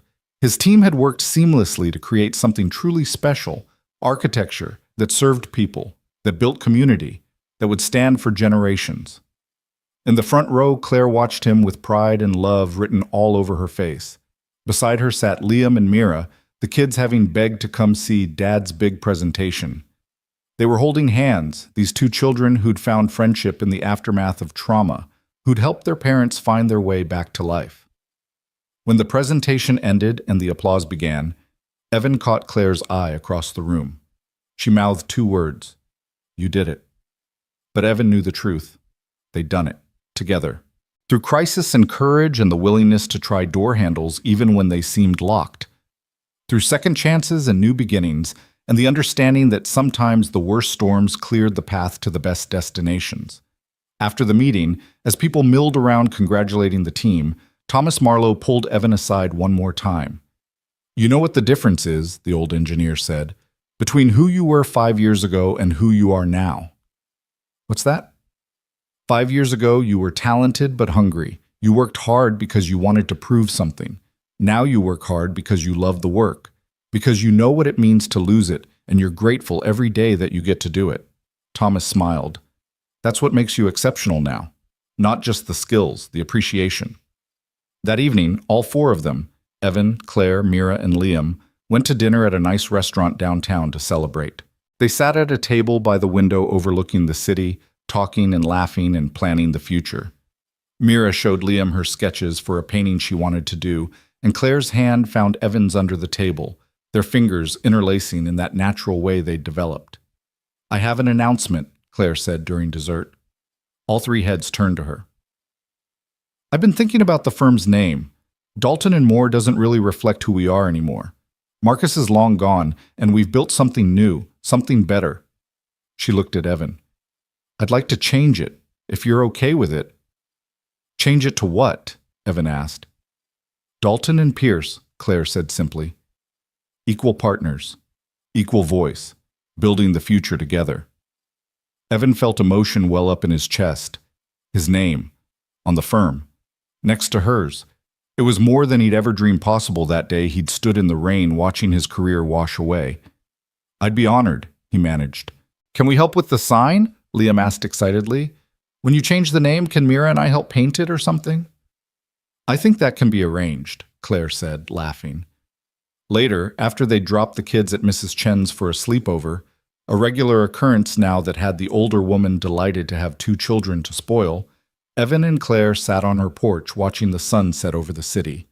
The same porch where he'd stood weeks ago, dripping and bleeding and terrified, accepting her offer not knowing where it would lead. "Do you ever think about that day?" Claire asked softly. "The flood?" "Every day," Evan admitted. "How could I not? It changed everything." "Do you regret it? Jumping in? You could have been killed." Evan thought about it, really thought about it. The terror of the water, the weight of Liam in his arms, the moment when he'd looked up and seen Claire's face, the chain of events that had followed, leading them here. "No," he said finally. "I don't regret it, because that moment, that choice, it led to everything else. It gave me my life back. It gave us this." He gestured between them. "If I hadn't been there that day, if I hadn't jumped in, none of this would have happened." "Maybe it would have," Claire said. "Maybe we would have found our way back to each other eventually. Maybe, but I'm glad we didn't have to wait." Evan pulled her closer. "I'm glad the flood brought us together, even though it was terrifying and awful and could have ended so much worse. I'm glad." "Me too," Claire whispered, resting her head on his shoulder. "Me too." They sat in comfortable silence as the sky darkened and stars began to appear. Inside the house, through the window, they could see the living room where just weeks ago Evan had stood bleeding and uncertain, where Claire had told him the truth about knowing his sacrifice, where they'd started the painful, beautiful process of healing old wounds and building something new. "I've been thinking," Claire said after a while, "about us, about the future, about what we're building. And I think I'm ready to make it official. Not marriage, not yet, but moving in together, combining our families properly, making this real and permanent." She turned to look at him. "What do you think?" Evan's heart soared. "I think Mira would be thrilled. I think Liam would love having a sister. And I think—" He cupped her face gently. "I think I want to build a life with you, Claire Dalton, in every way possible. Even though we're breaking all the rules about dating your business partner, especially because we're breaking the rules. We've never been good at following the expected path anyway." She kissed him, long and slow and full of promise, and Evan thought about how far they'd both come. From that mahogany desk 5 years ago, where she'd fired him to this porch where they were planning a future. from drowning to swimming, to finally finding solid ground. 6 months later, Dalton and Pierce Architects officially launched with a ceremony attended by the entire team, their families, and even Mrs. Chen, who'd appointed herself grandmother to all four of them. The new sign was beautiful, brushed steel with their names side by side, equal billing, equal partnership. Mira and Liam had indeed helped with the installation, mostly by providing enthusiastic commentary and getting in the way, but their presence had made it perfect.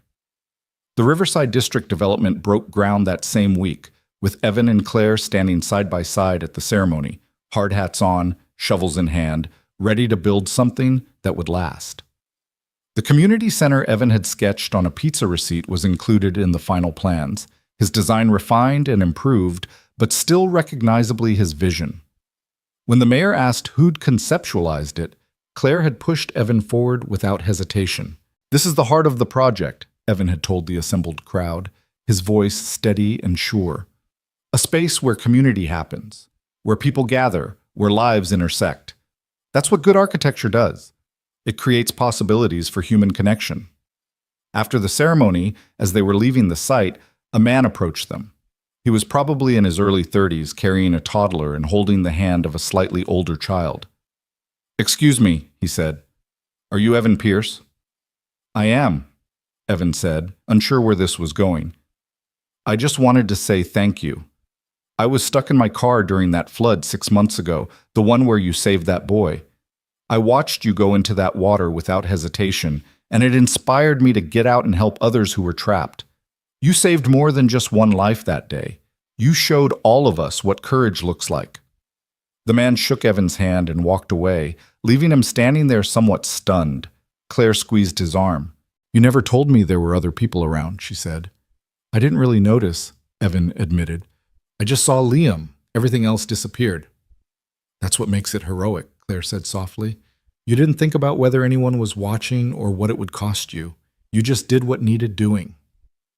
That night, in the apartment they'd started sharing, a bigger place with room for all four of them, in a better neighborhood with good schools, Evan tucked both kids into their beds. Liam's room was decorated with superhero posters and model buildings. Mira's was a riot of color and art supplies, and the glow-in-the-dark stars they'd transferred from her old room. "Dad?" Mira said as he was turning out her light. "Are you happy?" It was the same question she'd asked months ago. But now the answer was different, complete, sure. "Yeah, baby, I'm really, truly happy. For the first time in a long time, I'm exactly where I'm supposed to be." "Good," Mira said, smiling sleepily. "You deserve to be happy. You're my hero, you know, not because you saved Liam, but because you never gave up. Even when things were really hard, you kept going. That's the bravest thing anyone can do." Evan kissed her forehead, turned out the light, and stood in the doorway for a moment watching her settle into sleep. Down the hall, he could hear Claire reading to Liam, their voices a gentle murmur through the walls. This house full of life and love and laughter, this family they were building from the wreckage of their separate pasts. He thought about that storm, about the moment he'd jumped into the flood without thinking, without hesitation, how terrified he'd been, how certain he might not make it. How the water had tried to drag them both under, but he'd fought it, had refused to let go, had somehow found the strength to reach solid ground. That's what the last 5 years had been, too. Fighting the current, refusing to let go, swimming towards solid ground, even when he couldn't see the shore. And now, finally, he was standing on it, feet planted, steady, home.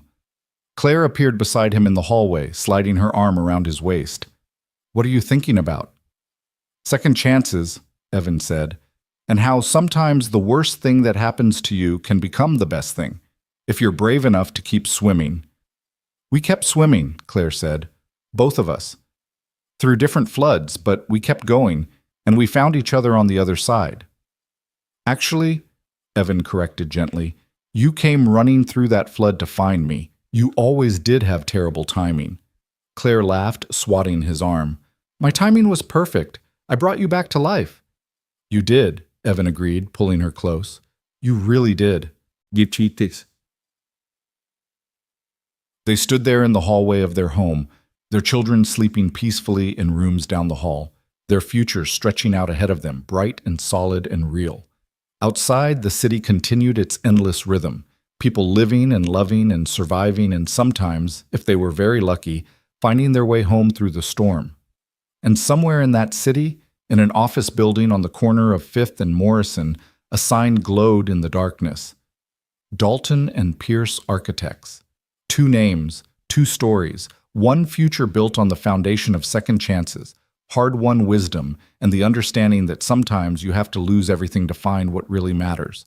The flood had come and gone, but what it left behind, what it had washed clean and made new, that would last forever.